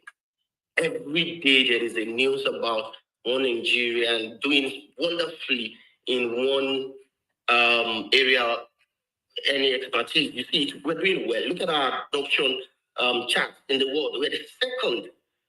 But how do we get to make good use of this? Look at what our leaders is doing. This is an innovation that gives Africa a scalable level opportunity. We can scale with the blockchain adoption alone. But instead of trying to work with tech leaders and youth to embrace this technology, if Nigeria and the government has actually looked into blockchain, like 2016, the first, or 2017, the first bull run, do you know the profit or do you know the kind of innovation that Nigeria can have by now? Now we are trying to compete with the likes of El Salvador, and if you are into the connection and the news, you see El Salvador is even getting a censorship from IMF because IMF just granted them a loan, and there are clauses in that loan that is giving them limits exposure to Bitcoin. Sometimes I write it, I'll be like, what is Africa denoting out of all this? What are leaders seeing? Can't you see? UAE proposed Dubai, EUAE 2025. Just this year, they are starting a blockchain-backed government. Estonia is doing this already. And one way or the other, the United States and some, I'll say world power, are trying to tell you that you should limit your exposure to Bitcoin while they are creating a Bitcoin reserve, a strategic Bitcoin reserve. So Africans, we need to connect, we need to be proactive, we need to see things in our own face, not through someone's eyes. The problem of Africa is we depend on some people to actually see things. Look at our security, our education. Our syllabus has been like this since around 1940. The educational syllabus in Nigeria till now is a one-way thing. Go check, ask anybody. It's still the same thing I go through, you went through, my father went through. We're still going to pass the same thing to the next generation. So where is the innovation coming from? I would like to yield my mind because if we keep talking on this, it's a very complex one. So KoolCrypto, you really did not ask me a question. I just had to use some of the questions you asked, but I will be here waiting to add more. Thank you so much, my brother. Yeah, I appreciate you, man. Yeah, so the reason why I do this on this spaces is just to divert our attention from crypto, because crypto is 24/7. Most people don't have any other, they do nothing else except for crypto. I try to be diverse. Sometimes it's good to just come out of that box. That's why I do this stuff once a week. We spend 6 days we spend 6 days a week talking about crypto, and I dedicated 1 day just talk about something different, man. And I think it's just fascinating to hear this kind of stuff, because what this also does is it also gives information to other people that are not from Nigeria or are not from the US or from different places. So I'm learning as other listeners are also learning. So that's why I like this kind of format on Sundays, man. So I appreciate you, bro, for your insight, man. Absolutely amazing stuff. So DeFi Beast, let me go to you, then we'll go to Emirates after you. DeFi Beast, I'm gonna give you the mic. I don't want us to go back and talk about what the speakers already discussed. Let me ask you a different question. In this way, let me ask you a different question.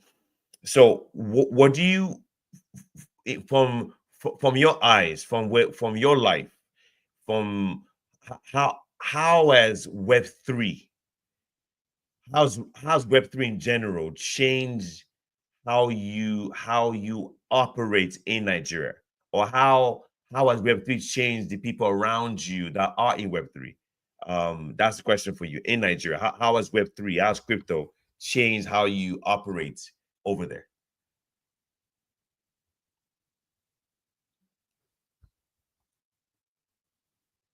DeFi BNS, can you hear me? DeFi BNS. Okay, let me Emiris, let me give you that question. Emiris, is Emiris here?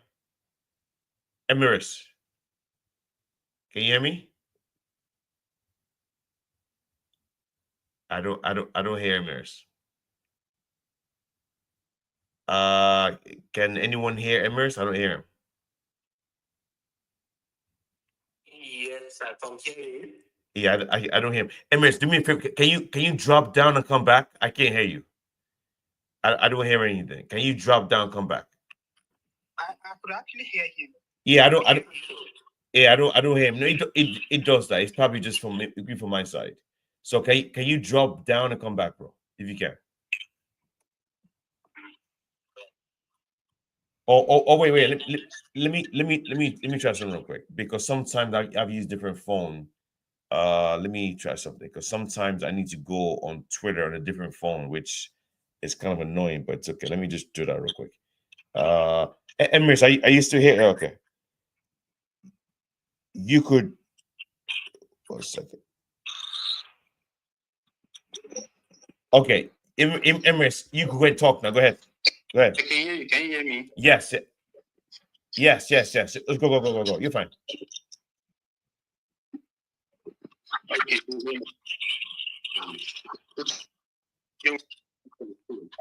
I didn't get the question. Oh, you see, you didn't get a question. The question is, how has Web3, how has crypto affected your life in Nigeria as a whole? My abuse with Web3. I've been able to reach out to family, loved ones with Web3. As a matter of fact, I stay in the economic hub of the country, so it's been massive, okay? Really, really massive. Now, I just want to chip in a little to what Number one, there's no hope for this country called Nigeria. Let's be sincere with ourselves. Now, we've been so divided, we've been so polarized that the ones in the book to be innocent that they are the issue in the country. Okay, I'll give you a simple example. Let me just put it this way. Our issue in Nigeria presently is not leadership. It ain't leadership, it's followership. Now let me just become the president of this country. His name is identity, nationality scam, certificate scam, parent, everything is scam. You see some young adults who were willing to kill for this man. Was it the one presidency? No. People who economy, they are the ones who rigged them in. Proud. I went to pick up my. I stay on the. I was on the, and now I've moved. I've left the island. I've returned to the mainland. Up my. I wouldn't want to mention. Could you believe?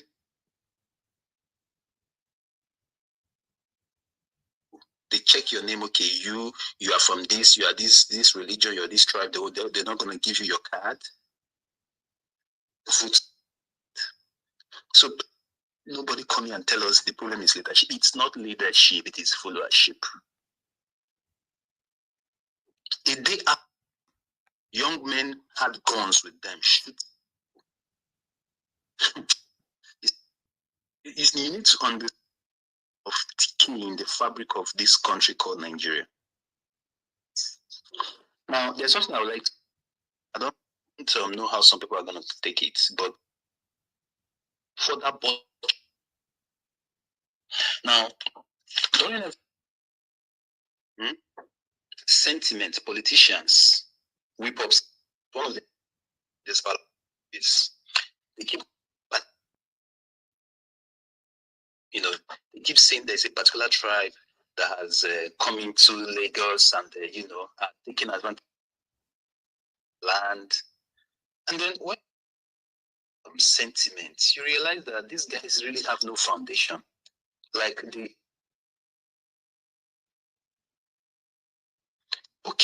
let's look at it from another dimension. The reason people migrate, right?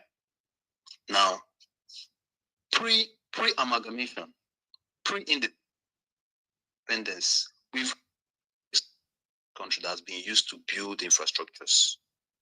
Okay? Now, the first resources in the first Nigeria came from a particular region. I'm not gonna call the name of the natural. This resource was taken used to build offices all over the country. Now, imagine if the people that this resource was taken from their land were sentimental and were like, okay, let's keep our resource to ourselves. Would these offices, would these infrastructures go round? Lagos doesn't have any natural resource. Southwest, only a part of Ondo has petroleum, which was discovered later. Okay? I mean, it's crazy. It's so unfair that people will just wake up and then the way forget it. Forget it. Nigeria has no future. Let no one tell you. Listen, if you're a young man, I work in a Web 2 office. I'm into Web 3. I work in a Web 2 office.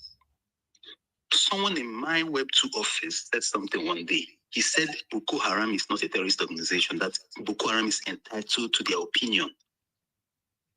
Can you imagine that? The same Boko Haram that bombed St. Teresa Catholic Church in Magala on Christmas Eve.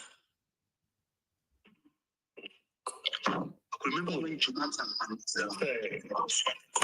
Okay, good. Sorry, you are echoing. I think you should mute your mic so that we can hear him clearly. Yeah, sorry. Yeah, I have two phones. I'll come in. I'll do it right now. Okay, it's fine. It's fine. You're good. You mean Emrys or KoOL? No. Emrys is the one speaking. Emrys. Okay, now, because the speaker is on. Okay, so like I was saying. Emrys, go ahead. Okay, so go ahead, bro. We're talking about Boko Haram. Was it not the same Boko Haram that the military were about to go flush out? And Buhari said he who attacks Boko Haram attacks the North. Okay, the same Boko Haram attacked St. Teresa Catholic Church in Madala in the same North. So, bruh, let's tell ourselves the naked truth. This country ain't going any fucking forward. The problem is the people. Yoruba people will say, what is eating the vegetable is inside the vegetable. The issue with the country is within the people. So if we could fix the shit ass, we can fix it. This religious and tribal sentiment between us. In the north, it is 100% religion.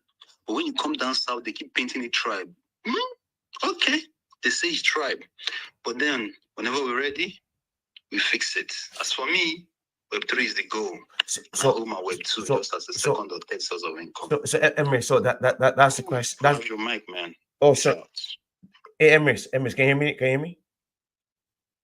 Can you hear me? I was asking a question. I don't know. KoolCrypto, quick one, please. I'll just use 1 minute. Okay, go ahead. I really like the submission, but this is why I said I love to hear people's perspective, and that would always give you a review on how to actually see things in people's eyes, the way they see it. But I'll just chip you something. Yes, this foundational thing, like the people are the problem, looks like it. But I'll tell you that the people cannot solve this problem. When I say the people, it's not really like me and you. It's still us that we are in the government. But we need that visionary leader to kickstart. Because what can the people do? Let me tell you, Nigeria has stood up at countless times trying to fight this leadership. But because they heard That person, everybody knows this common saying, charity begins at home. But we get to forget that that home did not start with the child. It starts with the father. Yes, it begins at home. That does not mean because I am from this home, I will take care of my father. No, it means my father owns the responsibility to put me in the right step. Yes, you can be born of a bad father and you can be a good child. But I'll tell you, the influence might not be able to overpower them. These people, we can stand against them, but because of what they have, this problem will not be solved. We need just a few, one visionary leader. Tell me, give me the country that the people actually made the impact without the government. That's why I say I love to hear people say impact. I have gone to debate about this because we decipher it and we bring it to the people. We are actually just being deceiving ourselves. I will give you an example now. The average Nigerian is aggressive, is everything, but let them go to the embassy. You will see the composure of the average Nigerian. Super wonderful. Let them get the visa and travel to the United States. None.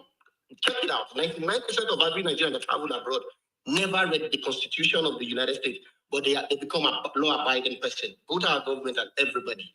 But what makes that country work? What makes that country work? Because there is government, working government. So that is why I always listen. I'm not saying you are wrong. I appreciate, like, I really love people who are passionate about a country. And one thing I always want to tell people to clear out of our head is difficult, and it's always one of the toughest things I debate about is having this mentality of Igbo, Yoruba, or Hausa. Let's stop that thinking. We are all human. And I'm sorry to say, I don't like when you start to talk about this country and we're segregating. Yes, I know where you're going about the Southwest, about these people. I know what is happening about the Hebrews. I know things that are happening. Yes, I will say it's a conspiracy. But if we start seeing it not as Yoruba or Hebrew, then we'll find a solution together. Yes, I know it is there. We know, yes. These people tend to react to things from this set of people, this tribe differently. Yes, we know the Northern. This is what, but can we stop thinking it is the North? Let me just see. It's my brother. This is my brother that's dying. This is one of my brother killing another brother of mine. And what can we do? What can we do? That would push us into this. I'm sorry, you are just trying to react. I get emotional when we talk about ourselves. That's me. Let's stop that mentality of trying to differentiate. Yes, the problem is there, but how can we get out of it? We will not, two wrongs will never make a right. It's never going to be possible. So I use my mic, please. Sorry to jump in. I just want to quickly jump on that. No way. So every country has the issues. Every country has their own little problems. At the end of the day, I just believe this is a human issue. This is nothing that's gonna be fixed overnight. If you guys study history, you see, go look at the Roman Empire. Go look at centuries ago, years ago. You see how human beings treat each other. There's always a wealth class. There's always the rich get richer, the poor gets poorer, the middle class goes down to the poor, and only a few middle class gets up to the top. At the end of the day, in my opinion, this is just from my view. I study stuff a lot. I like history. I like to go back and see what happened back in the day. But we haven't evolved, man. People think we've evolved. The only thing the only thing that has evolved is our technology. Nothing has changed. We human beings are still the same. People do unspeakable things to each other. People are racist in different countries. There's still class warfare. This is human nature. People like to have one over you. Why do you think I make those tweets all the time, man? Not just influencers that Nigerian, influencers in general. Why is it that a lot of influencers, you guys know, why is it that they would post that they made $50,000 after they made it? Why don't they tell you before? Why? They don't want you to be on the same level as them financially. That behavior is a human behavior. It's not going to end. It's just where it is. The only way as individuals, of course, not everyone is bad, right? As individuals, we try to empower each other as much as we can. But you as an individual, you have to understand that nobody is coming to help you, man. No one. Nobody cares about you. You're on your own. You're, of course, there's some people that will give you information, of course, of course. Most of the time, you're on your own. You are on your own. It's not just in Nigeria. This is a worldwide human nature. For example, in India, I've seen some. This is the craziest thing. It happens in different ways in India. Why? Like I said, look at the pin post. Look at the pin post. The crypto adoption: India, Nigeria, Indonesia, US, and Vietnam. Okay. In India, there's some multimillionaires, right? They will build a 50-floor apartment complex for themselves in the middle of a slum. Why? Why do they do that? They do that to oppress people. It's human beings in general. This is what we do to each other. And government in and their families, they do it on a different scale. And influencers in crypto do it on a different scale.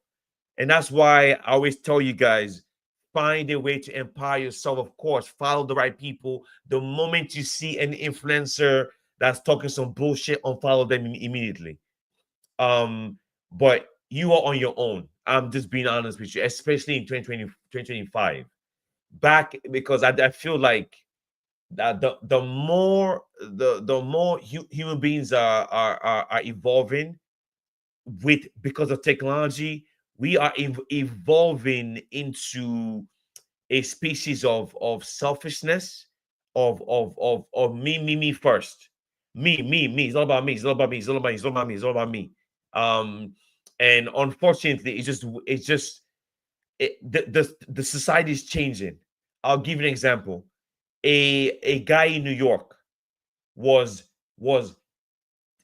basically terrorizing people on the train, terrorizing these people on the train. This U.S. Marine, he stepped up and um he killed this guy on the train. He choked him to death. This guy was terrorizing people on the train, causing havoc. Right? They arrested this guy, almost put him in prison. Almost put this guy in prison because he helped someone that was terrorizing everybody else. Luckily for him, the court case, he won. He didn't go to prison. After this happened, multiple times on the train, when people are terrorizing other people, they don't, no one helps anymore. Nobody helps anymore. What does that mean? That means they're incentivizing people to be take care of yourself and don't take care of and don't take care of anybody else. So if this is happening here, it's happening in other countries too. This is why I said, I'm not saying don't help. I'm not saying, what I'm saying is, at the end of the day, we have one life to live. And do what you have to do to take care of yourself and your family, because nobody's coming to help you. Your government is not coming to help you. That's not how it is in 2025. Not anymore. Not anymore. If government helps you, they're going to get something in return. And that's what I'm saying. Like, you have to take care of yourself. Find a way. This is why I'm an advocate of crypto. I love this industry. I'm here every day, man. Every day for years. Because I know that it empowers me and my family. And what it also does is I also use my platform to educate people, to bring them in. Because I don't know any other industry that could empower you. Because if you guys are saying, and not just in Nigeria, by the way, and a lot of other countries too, if your job is not paying you what it should, and you're telling me that basically $100 a month is some people's salary, but crypto does an airdrop for you for 1,000. That means that basically your one airdrop in crypto has given some people 10 months of income that you would have made on your Web2 job. That's why I push crypto. So it is unfortunate, man. I hear you guys pain. I lived in Nigeria when Nigeria wasn't as bad, I would say. I was there in the early 90s, 92, 91. around that time, it was $1 to like 20 naira, right? Or 10 naira. That was the current. That was when I was there. When I went to go visit in 2003, that was the first time I went back in a long time. I went to go back to visit. It was $1 to 110 naira. When I went back for my dad's funeral, 4 years ago, it was $1 to 1,000 naira, 1,000 whatever, 1,100. As of now, as of now, I know. I'm about to get it. As of now, I know that it's gone from $1 to 1,700, 1,800, or 1,005, right? So it's getting worse every year. But how you protect yourself is having access to foreign currency.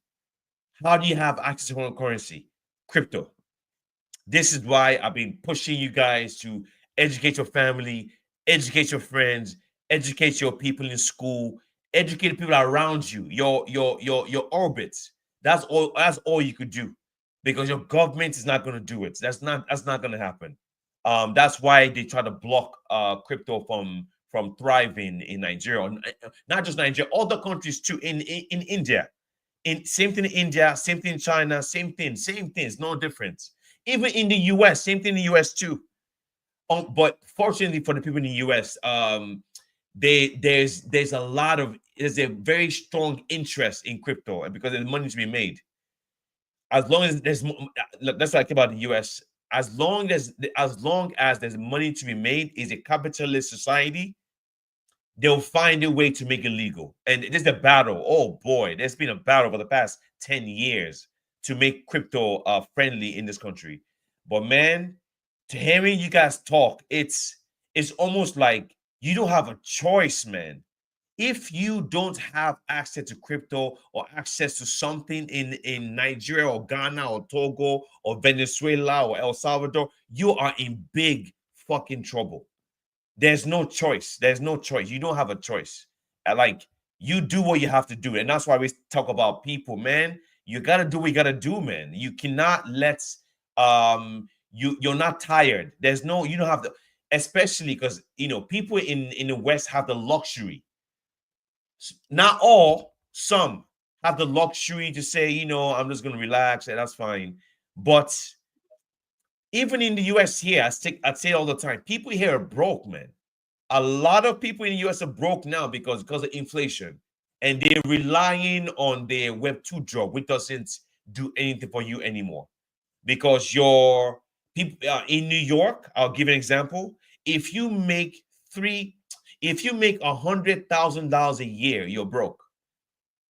No joke. That is equivalent to about like 5K or 6K a month every month. Right? Am I right? You're broke. No joke. Because guess what? Your rent is already 5-6K a month every month, or 3K a month. So how are you supposed to live when your rent 50-60% of your rent of your money from Web2 has gone to rent, minus car, minus insurance, minus food, minus your kids stuff. It's crazy out there, man. But it's bad in the US, but it's now 10 times worse in other countries that don't have their currency on the same level as the US dollar or the pound or the euro. So if your currency, oh my God, like, you don't have a choice, man. And that's why the disparity is so much, where you don't have a choice. You have to find a way. Crypto, to me, I don't know any other thing. That's why I keep saying again, please, I beg you, bring your family in, teach them Web3, teach them DeFi, bring them in, because because this was going to happen in the next 5 to 10 years. All you people in crypto here right now, if you're Nigerian, from Togo, if you're from this country that your currency is now strong, you're gonna make so much money from being in crypto. But guess what? People around you are going to suffer. They're going to be looking for you to take care of them. So what you do for you to do now is to bring them in so that you don't have to take care of them because they're going to look to you. Because 10 years from now, how much is going to be the naira? Is it going to be 2,500 to $1? I don't know. Who knows? I don't know. All I know is I've seen from what my parents when they told me back in the day, what my parents told me was there was a time when the Nigerian currency was stronger than the US dollar. I was like, what? It was my wife's mom. She said it was like 1 naira was like $0.5. No joke. I'm like, what? I didn't even, because I thought it was always 1-to-1. He said, no. There was a time when it was $1 to $0.5 or 0.8, something crazy, which means at one point, Nigeria had a better economy 1-to-1 than the US, which is it's almost like that's impossible. How? What do you mean? Yeah, man. So what does that mean? I don't know. I just want you guys to understand that a lot of you here right now are fine. A lot of Evergreen, I'm saying Evergenius, Josie Gray, Chisholm, Ebuka, Rollins, all you guys are fine because guess what? You guys are crypto people. You guys are in crypto when the masses are not here, which means you guys have the knowledge to do well over time. But when that in 10 years from now, when crypto is fully adopted, you guys already made it. So that's why I plead with you guys, please bring your family in because you don't want to be taking care of people because you've already made it.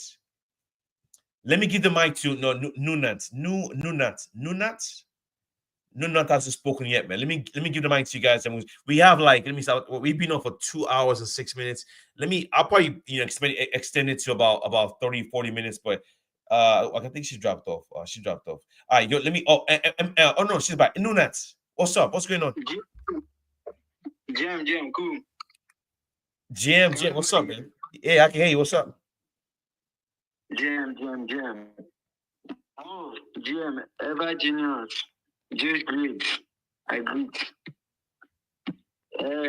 Cool. You have been doing a nice work. Applaud. Thank you so much for this topic and this such an interesting topic. What I can actually say about this topic in Nigeria, I'm not that old enough, but the early 20s. And within this, my early 20s, I've actually gathered a lot of information. Now, I've been in crypto for some years and I've been for God ahead. Now, one of my people do ask that is education the key to success? But I think, yes, it's the key to success, but government has lost the padlock. We just have the key. The padlock is already lost.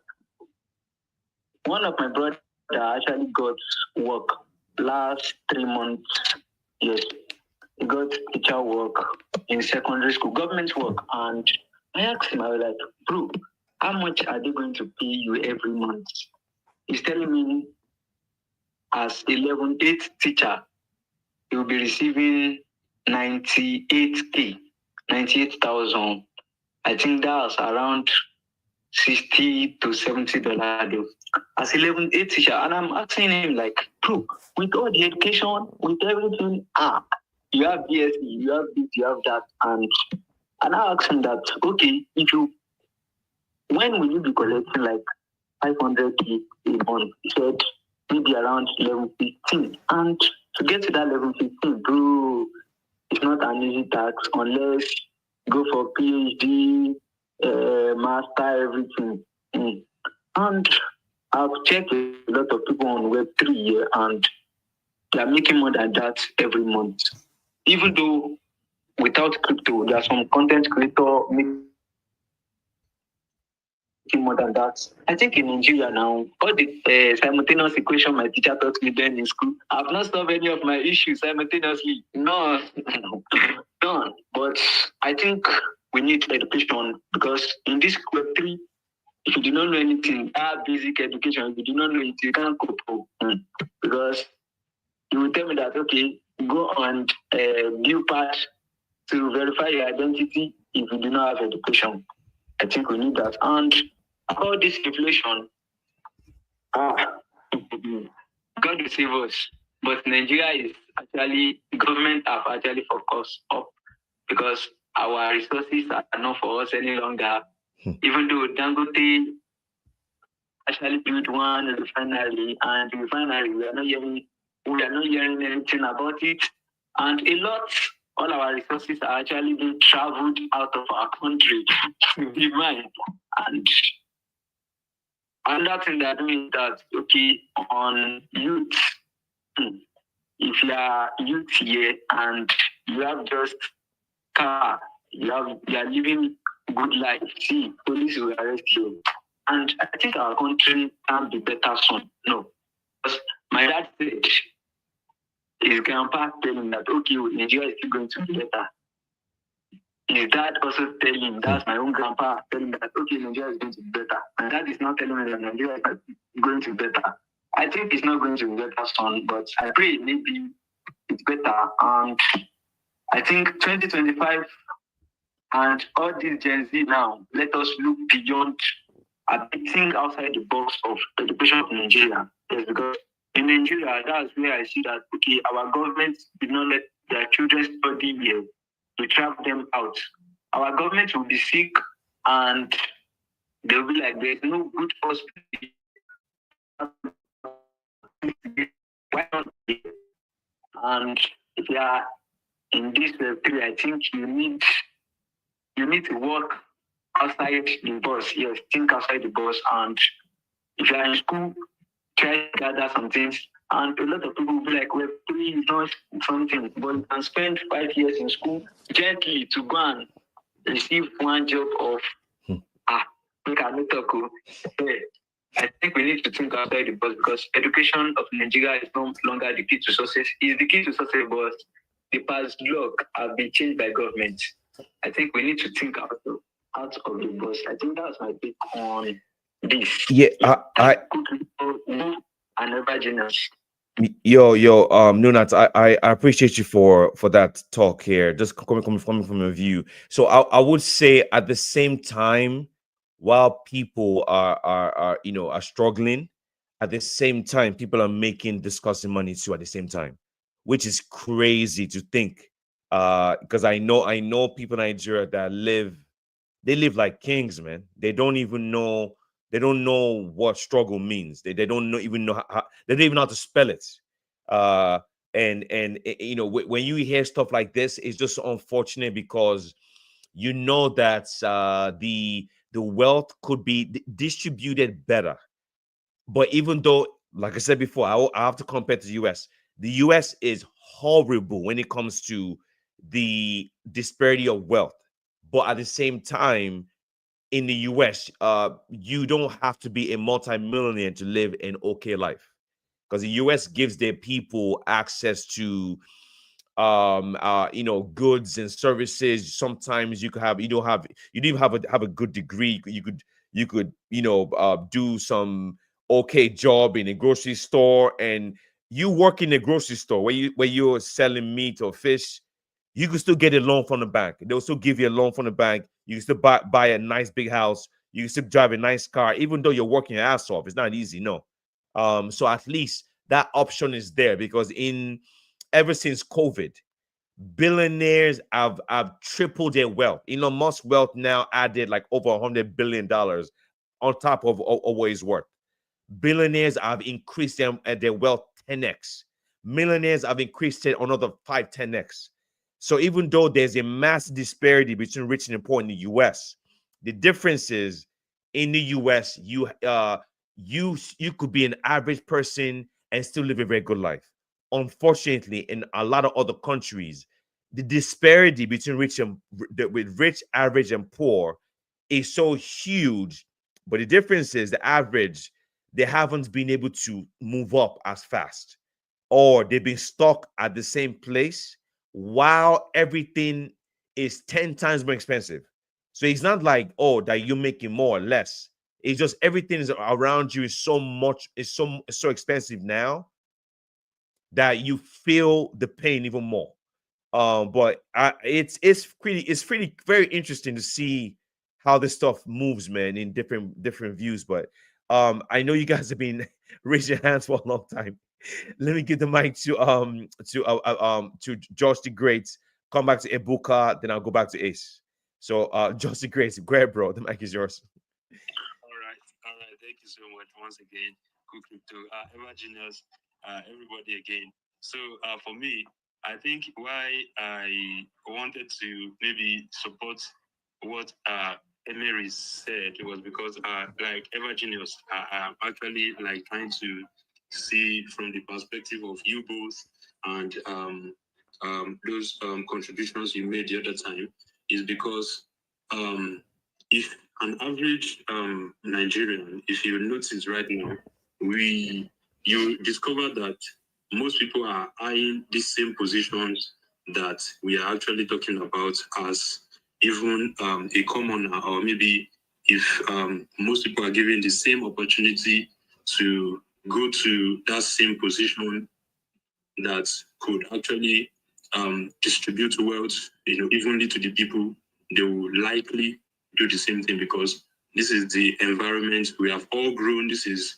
where we have all lived, and we have seen this thing over and over again. That see, a national cake, if you don't take your own, if you don't cut out of it, you are just going to be left behind, and they see you as a fool at the end of the day. And that's why you discover that most of the times people also that are even complaining about this thing, they have been given the chance and they go there, and at the same time they still messed it up because when they get there, the rotten ones they met there, they will initiate them. Because I still remember that a lot of people, even from the so-called party that are kind of saints and all of that, they get there and they also get initiated into these things because why? You have to bow to the powers and the cabals that are there for you to actually excel. And seeing that, of course, they are more than you, and you want to also have something to show at the end of maybe your period or your time when you are in the government. Of course, you want to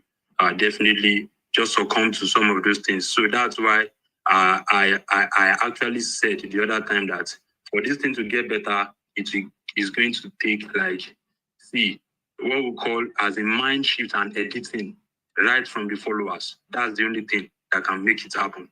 But as for the leaders, because I'm not saying it's coming directly from the leader, because these leaders they are actually a follower before they became a leader. That's it. Actually a follower before they became a leader. So, and these followers are seeing a pattern. They are seeing something happening right at the top there. So once they get there, they want to replicate the same thing.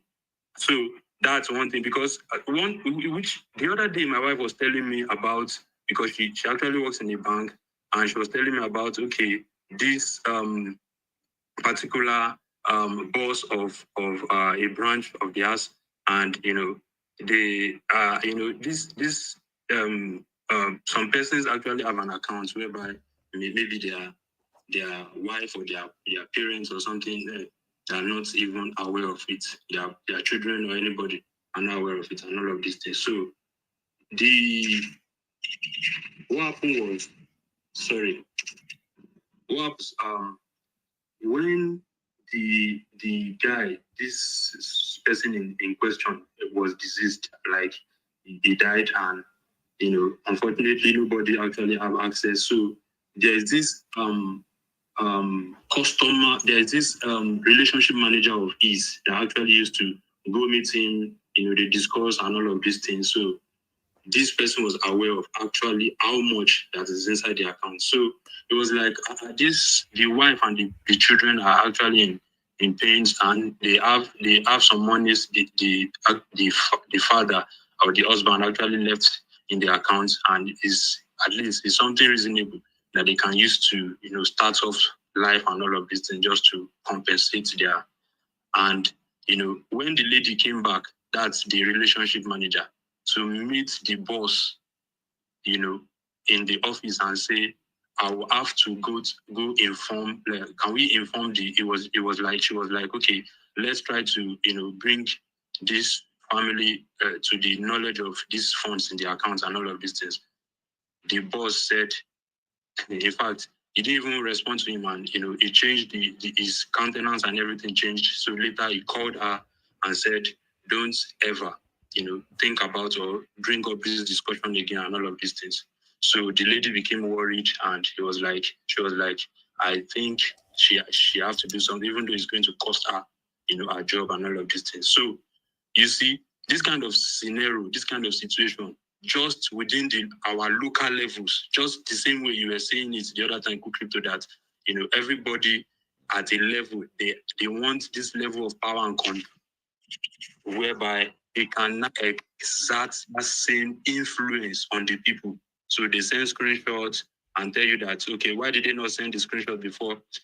This money was made and all of this is just to prove a point to you, and that level of followership, just to increase that what's it called, that's their own ego, and they see you as, okay, the powerful one at the end of the day. So later, this lady, just to cut the story short, this lady had to take the bold step and quickly, secretly use somebody else's phone to call her, just use a third party, to reach out to the family and all of this, and just to come to the bank and just find out whatever money is there, and they can claim the funds and all of these things. So I see it as a followership issue, because if we want to dissect this whole thing, the same way we have DYOR in crypto, you see, if we also have it even in real life,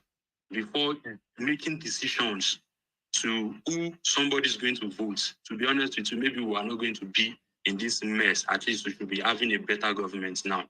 Because I DYOR before I decided. I don't know when last I voted, but because of the research I made on this candidate before I actually went to the poll to say, let me vote. To be honest with you, I never expected that this is how the result is going to be overturned just overnight and give it to the wrong person. And that's how we have been in this shambles called Nigeria right now. So for this thing to get better, just like somebody said, it's going to be wielded. Like, it's going to be wielded the more, because somebody that doesn't deserve a position and they reach their way into it, you don't expect that kind of category of people to just leave power and on the platter of gold just like that. They will just go and say no, it's not going to happen. To be honest with you, right now they're already training the next generation of people. It's just the same thing happening in this north here too also. So they're already grooming them and showing them what all this thing is going to look like when they leave, and they are going to continue the legacy. So for me, I think the best option for us is such that, we should keep fighting for, us to stay in crypto, stay in the adoption of whatever thing we are doing in this country, so that they won't kill the dream of an average Nigeria. Because to be honest with you, this crypto thing is something that a lot of people have seen lights in, and once the light is dim, to be honest, I don't know what else. Because even though you want to go get job, you want to get some online gigs and all of this thing, is not that that's rosy or easy as we have it in cryptocurrency right now. So for me, I think it's still the issue of maybe followership, largely, not entirely, largely on followership, but maybe a little of it on maybe the leadership and all that. So thank you so much for listening. Yo, man, this stuff is heavy topic today, man. This wasn't my plan, though. I'm not gonna lie to you, man. It's been interesting. I'm not gonna lie. So, guys, we've been on for 2 hours, 23 minutes. I'm probably gonna end in the next 20 or 30 minutes to end the shop 30 minutes. you guys, I'm I am It's heavy. It's heavy information here, man. But like I said, the good thing is this. The good thing is this, that we've been able to just talk about this stuff, and I think what happens is it's good to talk about stuff like this, because the people that feel like giving up, they get excited, because we know people in crypto that bought houses. We know people in crypto that bought cars from our industry. So anyone that's thinking of giving up because they haven't made money yet, I think you should think twice. So let me do this. We have about 30 minutes left. I haven't We have a new speaker on here. Nikki Bliss is here.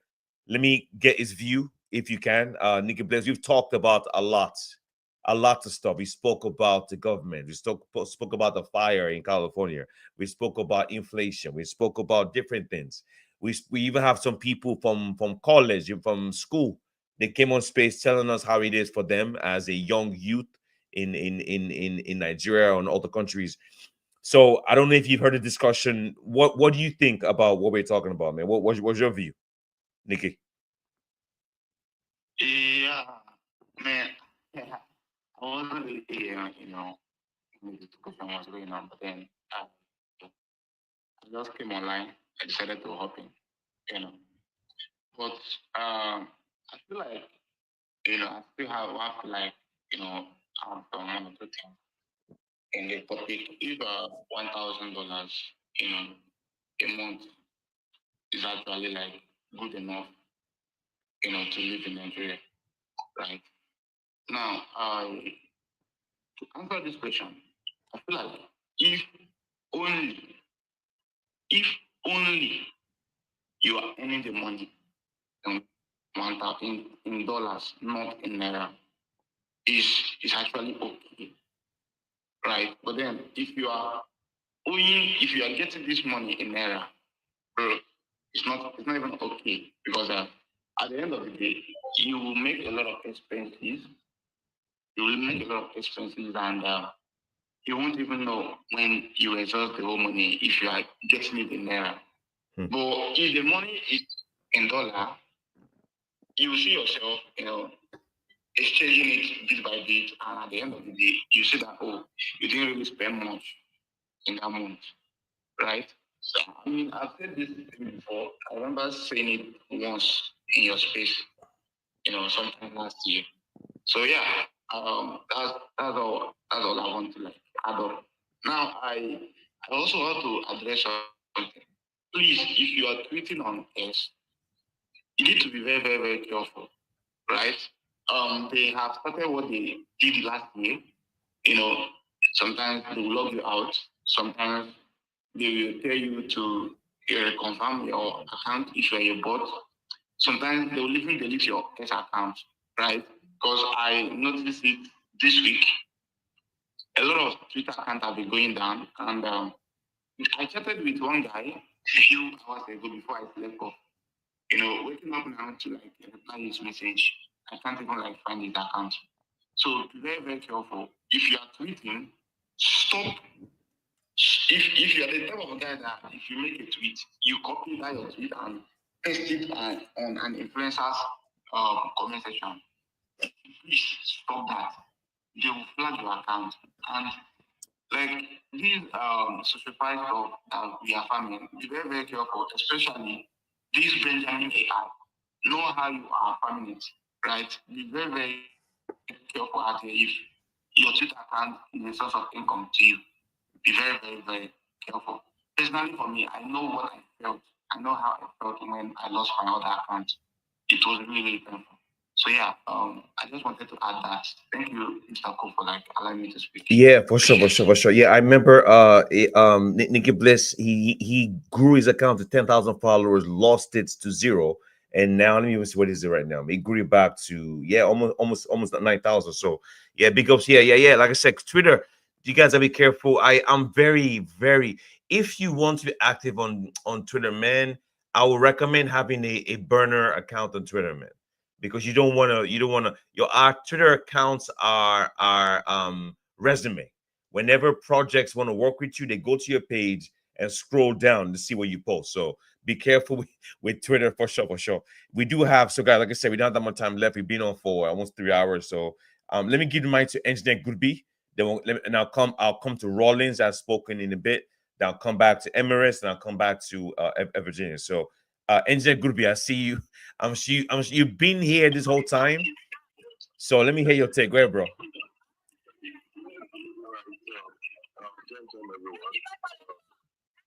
That's why I'm not able to come on. But I've actually been enjoying the conversation and then I think there's a lot to talk about.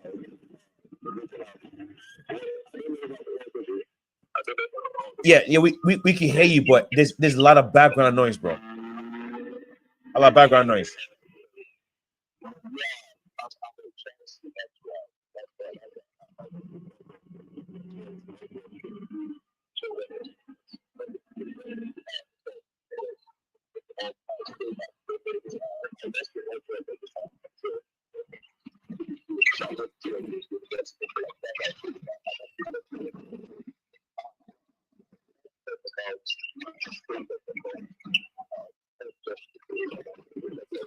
Yeah, Engineer Goodby, we can't hear you, bro. Yeah, we can't hear you. Yeah, I know. We can't hear you. The interference is so bad, bro. We can't hear you.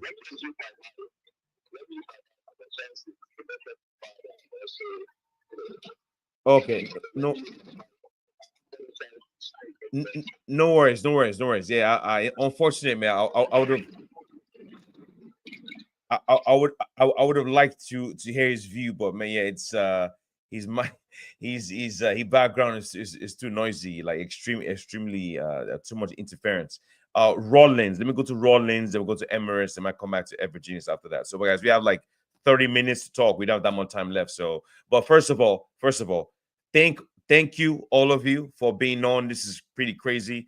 This might be one of our biggest spaces on Sunday. The Twitter live right now, there are 437 people live right now on a Sunday listening to us talk about Africa, Nigeria. So people are interested in this, man. This is pretty cool. So Rollins, what's up, bro? Mike is yours. What's up? Yeah, thank you so much once again. It's amazing the wonderful time we've had today on the space. I've learned so much hearing from different people and their views about the things happening, around the world and the location where they are. I've actually shared this. I just want to give my closing thoughts on this very topic that we're talking about today. What I just want to add is this. I think I've said this here before on this space that, for so many of us who are living in Nigeria, first you must realize that the odds are heavily stacked against you. All right, the odds are heavily stacked against you. You cannot afford to slack. You can't even afford to compare yourself with other people. All right, you don't stand much chance as much as they stand. So, going back to what I just wanted to say is that you must realize that there is two types of Nigeria. Okay, there are two types of Nigeria. There is number one, the collective Nigeria. That is the Nigeria that we all have in common, the Nigeria that we, live in together, right? And then there is what? Your own Nigeria, your own personal Nigeria. So what I would say again is this: create your Nigeria within Nigeria. I hate to say this.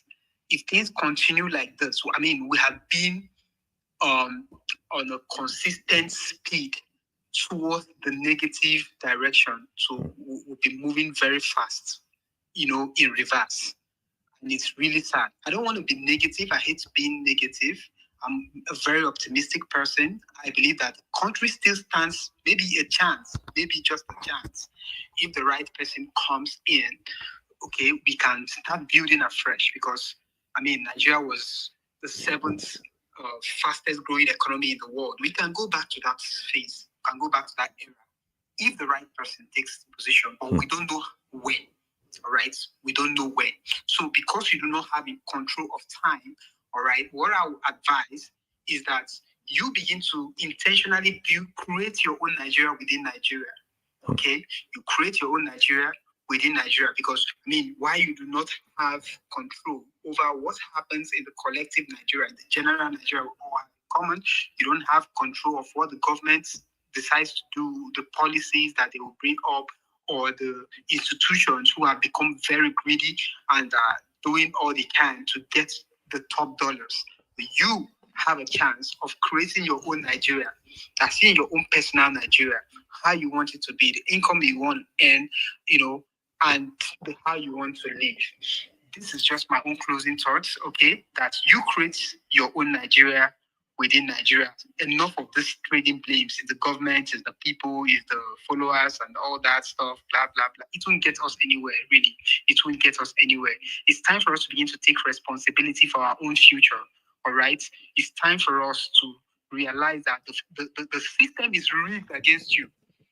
It's even world over. So don't even personalize it as, Nigeria this, Nigeria that. It's the same thing all over the world, just that every nation have their own curse, okay? Why in countries like the US, they have recurring issues of fire incidents, mass shooting and all of that stuff. In Nigeria, we also have our own curse. This is our own curse. So we must learn to live with it. We must learn to make the best out of the situation. So you are not going to be stuck on that position of blaming other people. Don't be stuck in that blame games, all right? You need to come out of that place and do something different for yourself. Create your own Nigeria within Nigeria. That's my final advice for today. Thank you. Yeah, Rollins, that's the great thing. I got nothing to say about that. I 100% agree with you. We have to take responsibility for our individual future because, man, I know the US is different, but at the same time, I mean, I keep telling you this. I've been saying this since over a year now. Americans are broke. Average American, they don't have money. They live on debts. They are right now, America owes about $30 trillion. Right now, credit cards are the Visa cards that American, a lot of I'm not in debt. I don't own no credit cards or whatever, but most people in this country, they use debts to survive. So basically, right now, Americans owe more money than they ever have in history. I don't mean 5 years, I mean ever. Americans don't have money to spend. That's why the crypto markets aren't going parabolic. And not even just Americans. China also is in big trouble because their economy is also struggling. So if the two biggest economies in the world are struggling, a lot of other countries are gonna be much worse. So as individuals, this is why I love what Nikki Bliss does. I love what Engineer Goodby does, and Justin Grit and everybody else, where people are actively trading, farming, Web3 jobs, NFTs. Do whatever you have to do because you don't have a choice, man. You don't have a choice. As someone that lives in the US, I have a Web2 job, but I'm still doing crypto. Why? Because my Web2 job is not going to be enough. I do very well for sure, but at the same time, I've seen the future because I told you guys already.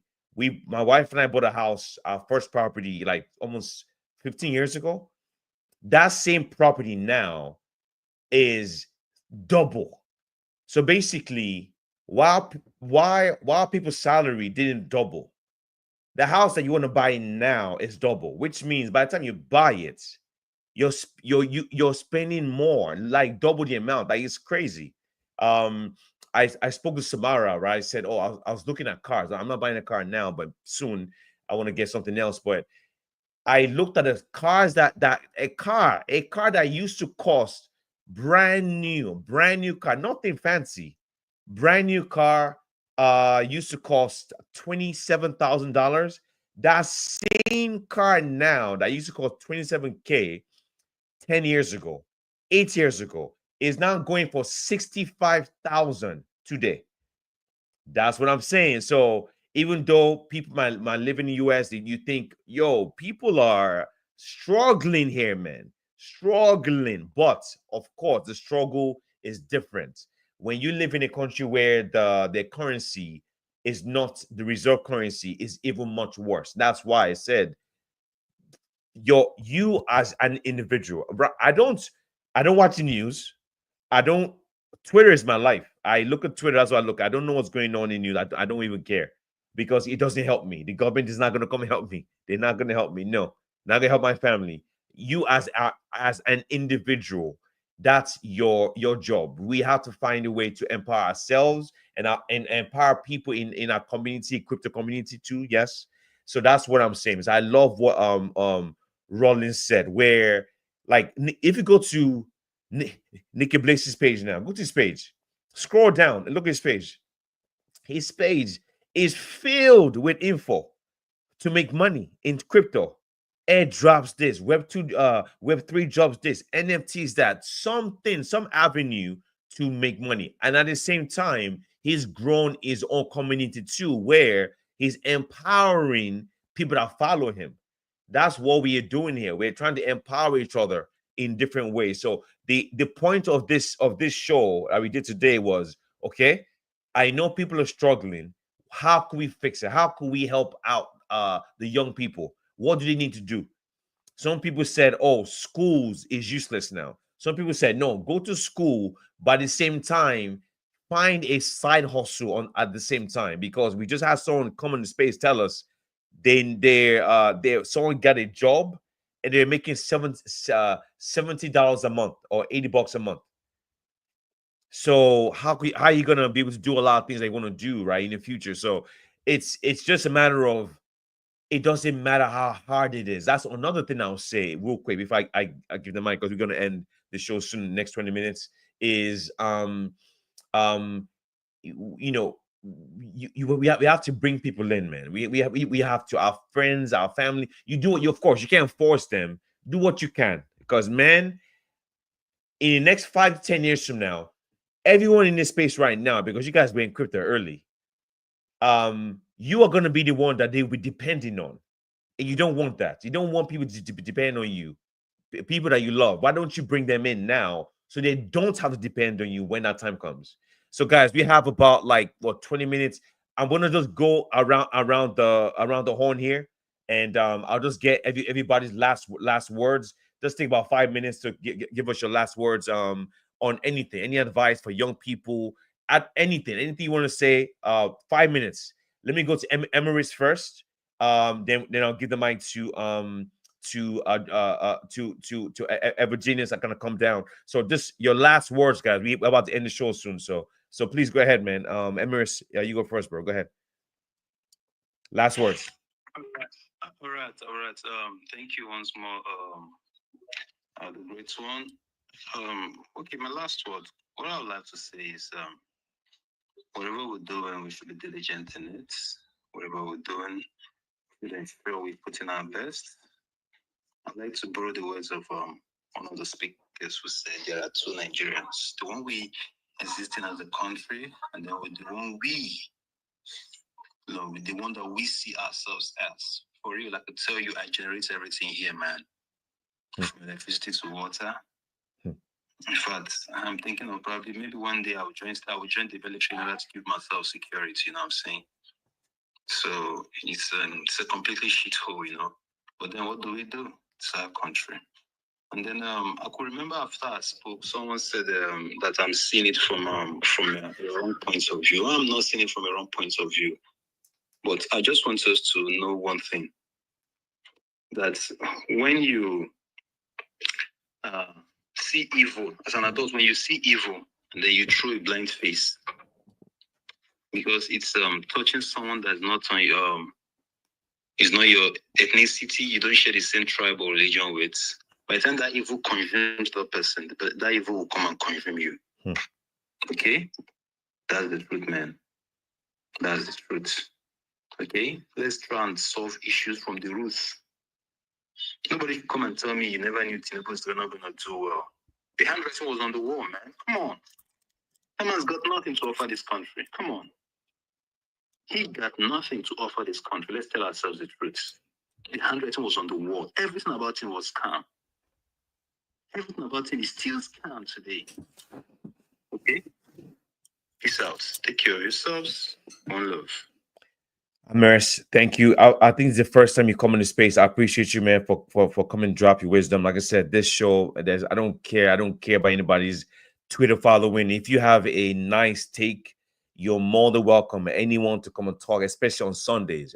Sundays is a show that is open to anyone. So if you guys want to talk about anything, come and talk to us. I don't care how many followers you have. I don't give a fuck about that. I love when people come and speak. And I know there's a lot of smart people in crypto, but unfortunately they don't have the mic to speak. So that's what I'm trying to do for Sunday Spaces, man. So I appreciate you for that intake, Emirates.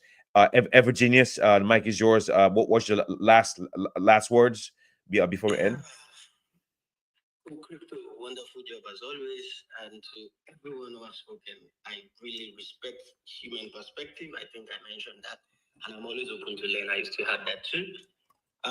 Emirates, I love your submission. And I like the fact that you came to this submission of when that thing that is consuming the other person gets done is coming to you. So we need to start thinking of the human side. While we're at that, maybe anybody's trying to not get what I said, right? I'll just put it on the simplest form. Both the leadership and the followership has to be on a good note for the nation to thrive. It's as simple as that. Both sides have to be on the good note. I will just try open I'm rounding up with just few points, questions that we can ask ourselves within ourselves and try to see. First thing first, go do the right thing for yourself. Make sure you can financially stand. When I say stand, hold your feet right because nobody's actually coming for you. But when you get done with yourself, I'm going to tell you, the other person, the government are still going to be a problem on you. So how do we do this? Let me tell you, if you leave followership and you let the leaders be bad, or you just leave the human followers, like KOOL said, it's a human thing. We are just designed to be selfish.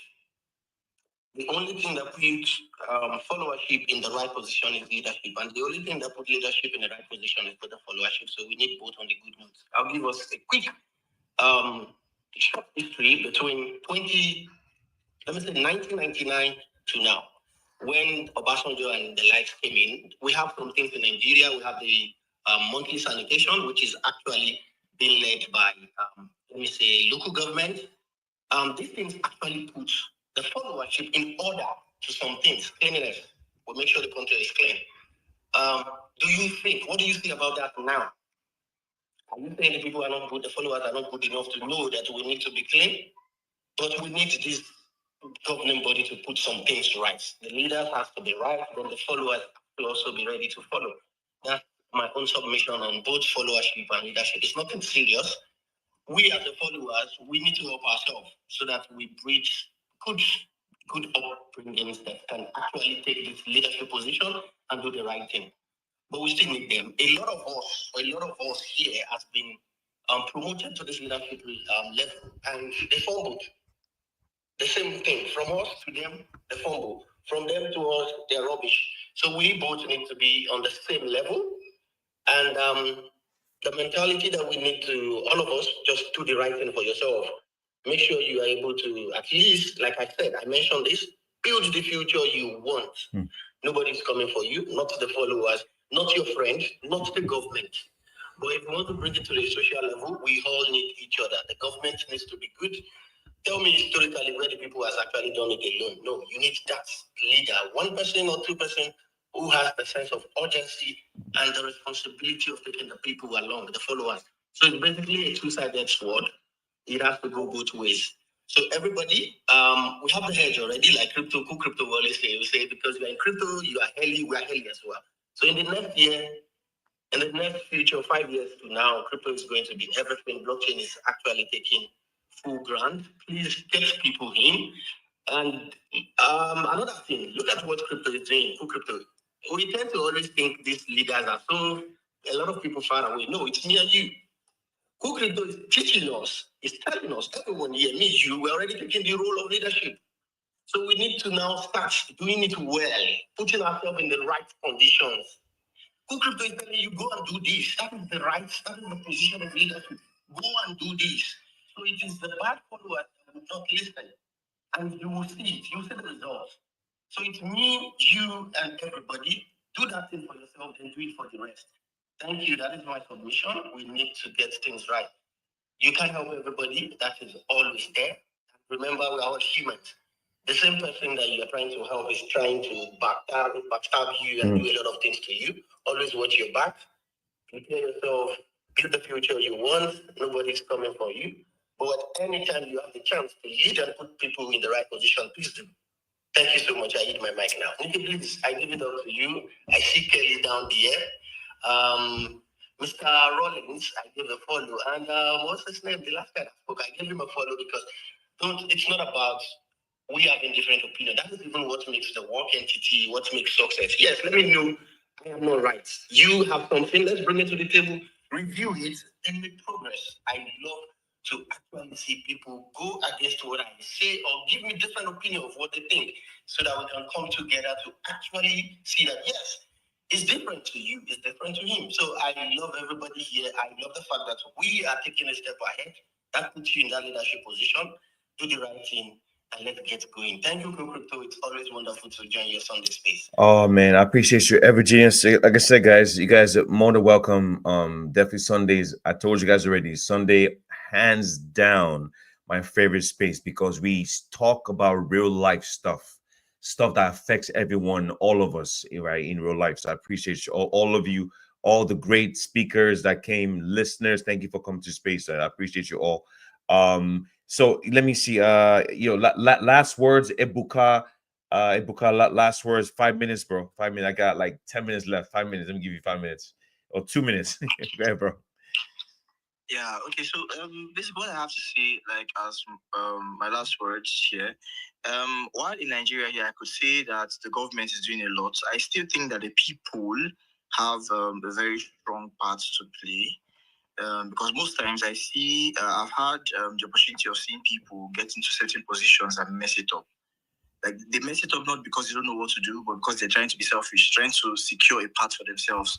So I think that the narrative in Nigeria here is that we've learned from our predecessors what corruption should be like. So when we get to those positions, we don't want to do anything for anybody else. So I personally have talked about this with my own group of friends, and the idea there is that every individual in the country is responsible for how things go in the country, at least in your own small space, in your own neighborhood. You have a right to determine how things are going to be like there. Because at the end of the day, the average market woman or market man or business owner is still an individual. And however he chooses to interpret policies in the government is dependent on him. So at the end of the day, if the government does something, individuals do their own stuff in response, then the end users have to suffer for that. So about school, I think someone talked about uni earlier. If anyone here is in the university, I would advise very strongly, learn a skill, get into crypto, most especially get into Web3. Get into Web3 because Web3 is the future. Get into Web3 and try to maximize the opportunities you find on there. Try to maximize the opportunities you find on there. As a Nigerian, particularly, maximize Web3 and gain knowledge about how things work in that space. Find your edge, find what works for you, find what your strengths are, and leverage that to grow in the space. Because as Nigerians, we don't have anything going for us naturally. So we just have to use those smarts in whatever space we enter into. So that's just basically what I have to say to end the space, to end my thoughts on this space today. And yeah, KoolCrypto, this space is nice. It's wonderful. I'm really, really, really grateful to speak here. I really feel honored to speak here. And I will always be in this space because it's fun, it's interesting, and Sundays are just the bomb. Sundays are the bomb. So yeah. So GM everybody, thank you for the opportunity. Yeah, Ebuka, thank you for the nice talk, bro. A lot of you have spoken very, very, very well, man. And like I said before, this is why I like this Sunday space, because you get to hear voices that you get to hear voices talk about topics that we never talk about. We've talked about, marriage and relationships and love and money and real estate and news and sports. We talk about everything except crypto. So we spend 6 days a week talking about crypto. Sundays, love the show, man. Anyone else has last words? I think Josh the Great, have you giving us your last words before you end the space? I think you have. Hey, Nikki Bless, you have anything else? Last words before we end? 2 minutes. Yeah. Okay. Let me just add this stuff. You know, you all know, as a Nigerian, I feel like the Web3 space is a blessing for us who are Nigerians and who are in this space. Now, there is one thing I always advise everybody to do, and which personally I don't ever do things. I only do things I tell people to do, right? Now, if you look at how the country is, you need you really need to, like, you know, tell your friends about the Web3. Tell your friends, tell your family, tell your classmates, tell your neighbors, tell the market women who are close to you. You know, let them understand that there is Web3. You know, this December, I traveled for the first time in 6 years to go visit to go back to my alma mater. You know, I saw that most of my friends they are doing nothing, right? Most of my childhood friends, they're basically doing nothing. None of them know what Web3 is all about. They don't even know what Bitcoin is. And I was like, what the fuck is going on here? You know, I have to, like, bro, don't worry, I'm gonna host a Web3 on body spaces, which I'm going to start this Thursday, you know, to make sure that everybody, you know, understand what is going on and how to survive. Because you see, in Nigeria these days, if you are dependent on Web2, bro, if you don't have enough capital as a Web2 trader or a Web2 business owner, bro, you won't make money. Like, I know what I'm saying. I own a Web2 business. I know how much I make from my shop. I also know how much I make from Web3. It's not even comparable at all. It's not comparable. Like, I can't even comprehend that stuff. So this is all I have to tell people. And I always do say this thing. At least once a month, make sure you onboard your friends. Make sure you grow with them. Because if you are the one that is always at the top, you know, sometimes those your friends will feel like, what is this guy doing? Or even you, sometimes you feel like, oh, I've grown these people. And you will start neglecting them. So make sure you grow with them and make sure you also help them make money. Yeah, thank you, Mr. Kool. God bless you. Yeah, man, Nikki Bless, I appreciate you, bro. Like, I'm just, I recommend you guys follow Nikki Bliss. He does drop a lot of alpha on his page, probably every single day. So if you want to scale up making money in crypto, please follow this dude. He's one of the most he's really big into airdrops and finding early projects before anybody else even knows about them. So follow this dude, man. The guy's legit. Trust me, I know. So I think Josh the Great. Any last words before we end? Yeah, I think thank you very much for this wonderful space today once again. And I think everybody have spoken so well, and you know, the final words from everyone, I think they are something that is already a take home that we can all work with. I just want to say that as we are a Web3 enthusiast and also pitch our tent here, trying to make, you know, so much for ourselves and, you know, loved ones and people around us. Of course, we also should diversify, you know, because I see something even in the Web3 space whereby because you came in and you start making money maybe via airdrop and, you know, some other stuff. So largely people tend to forget, you know, some certain things that should also be, you know, added to maybe you came in for the money. You should remember your dreams, like why you actually are looking for the money in the first place, and ensure that you go back to, as you are making the money, you go back to those things and, on your skills in those areas and put a smile on people's face again. Because one thing I've also found out is that when I was watching one young guy from, I think, South Africa, he said he's a very young person in Forex. He said the first stage is such that when you get into a particular stage whereby you are still trying to struggle, let me just put it this way first. The first thing is you want to settle yourself. After settling yourself, you want to maybe settle people around you. Then before you now say, okay, you want to actually build or focus on a large community entirely and build a dream out of it. So I just want us to remember this, that most of us here, maybe we came in because of maybe the bad government, the economy, and this whole thing. So you just find an escape route.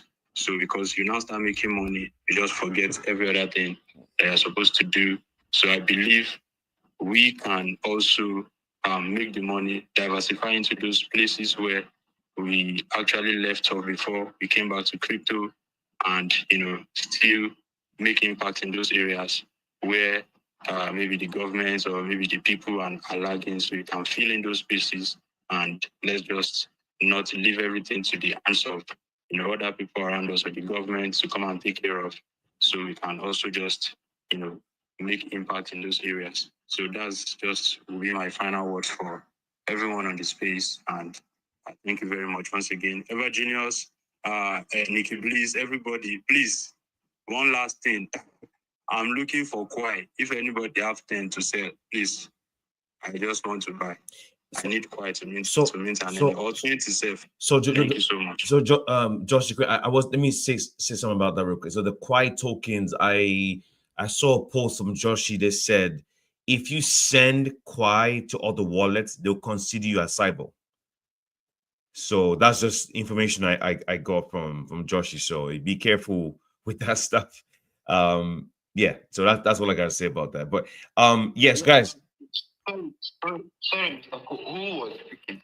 I think you should check your smart followers. Check how many smart followers you have, and you can be able to claim. Personally, for me, I think I have like 5. I only have 5 smart followers, and they are giving me 5. And I only noticed about this yesterday. Yeah, the issue is that I think I have like 3, but I found out that because I'm not having the blue tick now, because I've been trying to do this stuff and all of since some few weeks ago now. So I don't want my account to get banned. So I just left it off because when I tried it, then my account gets locked out. So I just left it. So if you are not like on blue tick, I'm not sure you can even connect to that site in the first place. So I think that's the issue. So if you're on blue tick, that's when your smart follower can actually count and you can claim the number of smart followers that you have on that app or Kaito. So I don't know. That's just the issue I'm having. So thank you. Nah, no worries, guys. So let me end. We've been on for 3 hours and 2 minutes. Let me end this stuff, guys. I didn't mean to go this long, but today's topic was kind of heavy, so I just kind of give it some more time. But first of all, thank you for everyone coming to space today. I appreciate you guys. Definitely, the numbers are crazy. On a Sunday, live, 472 people listening to us talk about Nigeria. Come on, that's insane. So the interest is there, man. So I appreciate all of you. Definitely. I know a lot of people going through struggle, but man, I don't think there's any other industry that could bring you out of the trenches more than crypto. I don't know. For the average person, for the average individual. And what I'll say real quick is, don't just rely on one source of alpha, like in crypto. Like don't just do airdrops only. Like learn other skills. I'll say web 2 jobs, look for Discord roles as a moderator or something. Learn how to trade futures. Learn how to trade NFTs and everything. Just try and do everything. Don't focus on just one thing, which is airdrops. That doesn't make any sense. You need to, because airdrops has its own cycles too. We went through an airdrop bear market last year where there were basically barely any airdrops for like 6 months, man. So you need to find ways to make liquidity from other sectors in crypto. There are many. And I tell people this all the time. If you have a skill, in crypto, find a way to show people that skill. Me, I could talk 24 hours every single day. I could talk all day long. So I put the skill online. Me putting my skill on Twitter has caught the eyes of a lot of projects. I've caught the eyes of a lot of Web3 companies that paid for me to fly on conferences for free, and multiple other things I've done in crypto because I put my skill online. If you know how to write the thread continuously every single day. Don't stop. If you know how to, if you're a singer, if you sing or rap for a crypto project, put it on Twitter. Tag the project you're rapping about. I've seen people getting paid thousands of dollars just by being rappers for a crypto rapper. No joke. This guy flies to multiple conferences around the world performing, and he gets paid for that.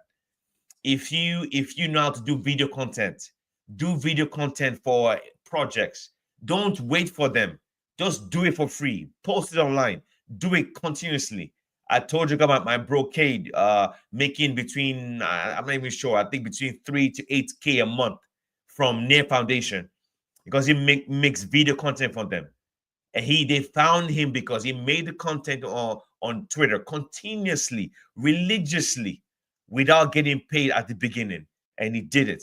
So what I'm saying is don't wait for people to, don't wait for don't go be DMing projects, asking for jobs. No, give them value and they'll bring you in. That's another alpha you guys. So guys, today was a spectacular case. I've never a stream. I've never done a stream when we talk about like Nigeria this much.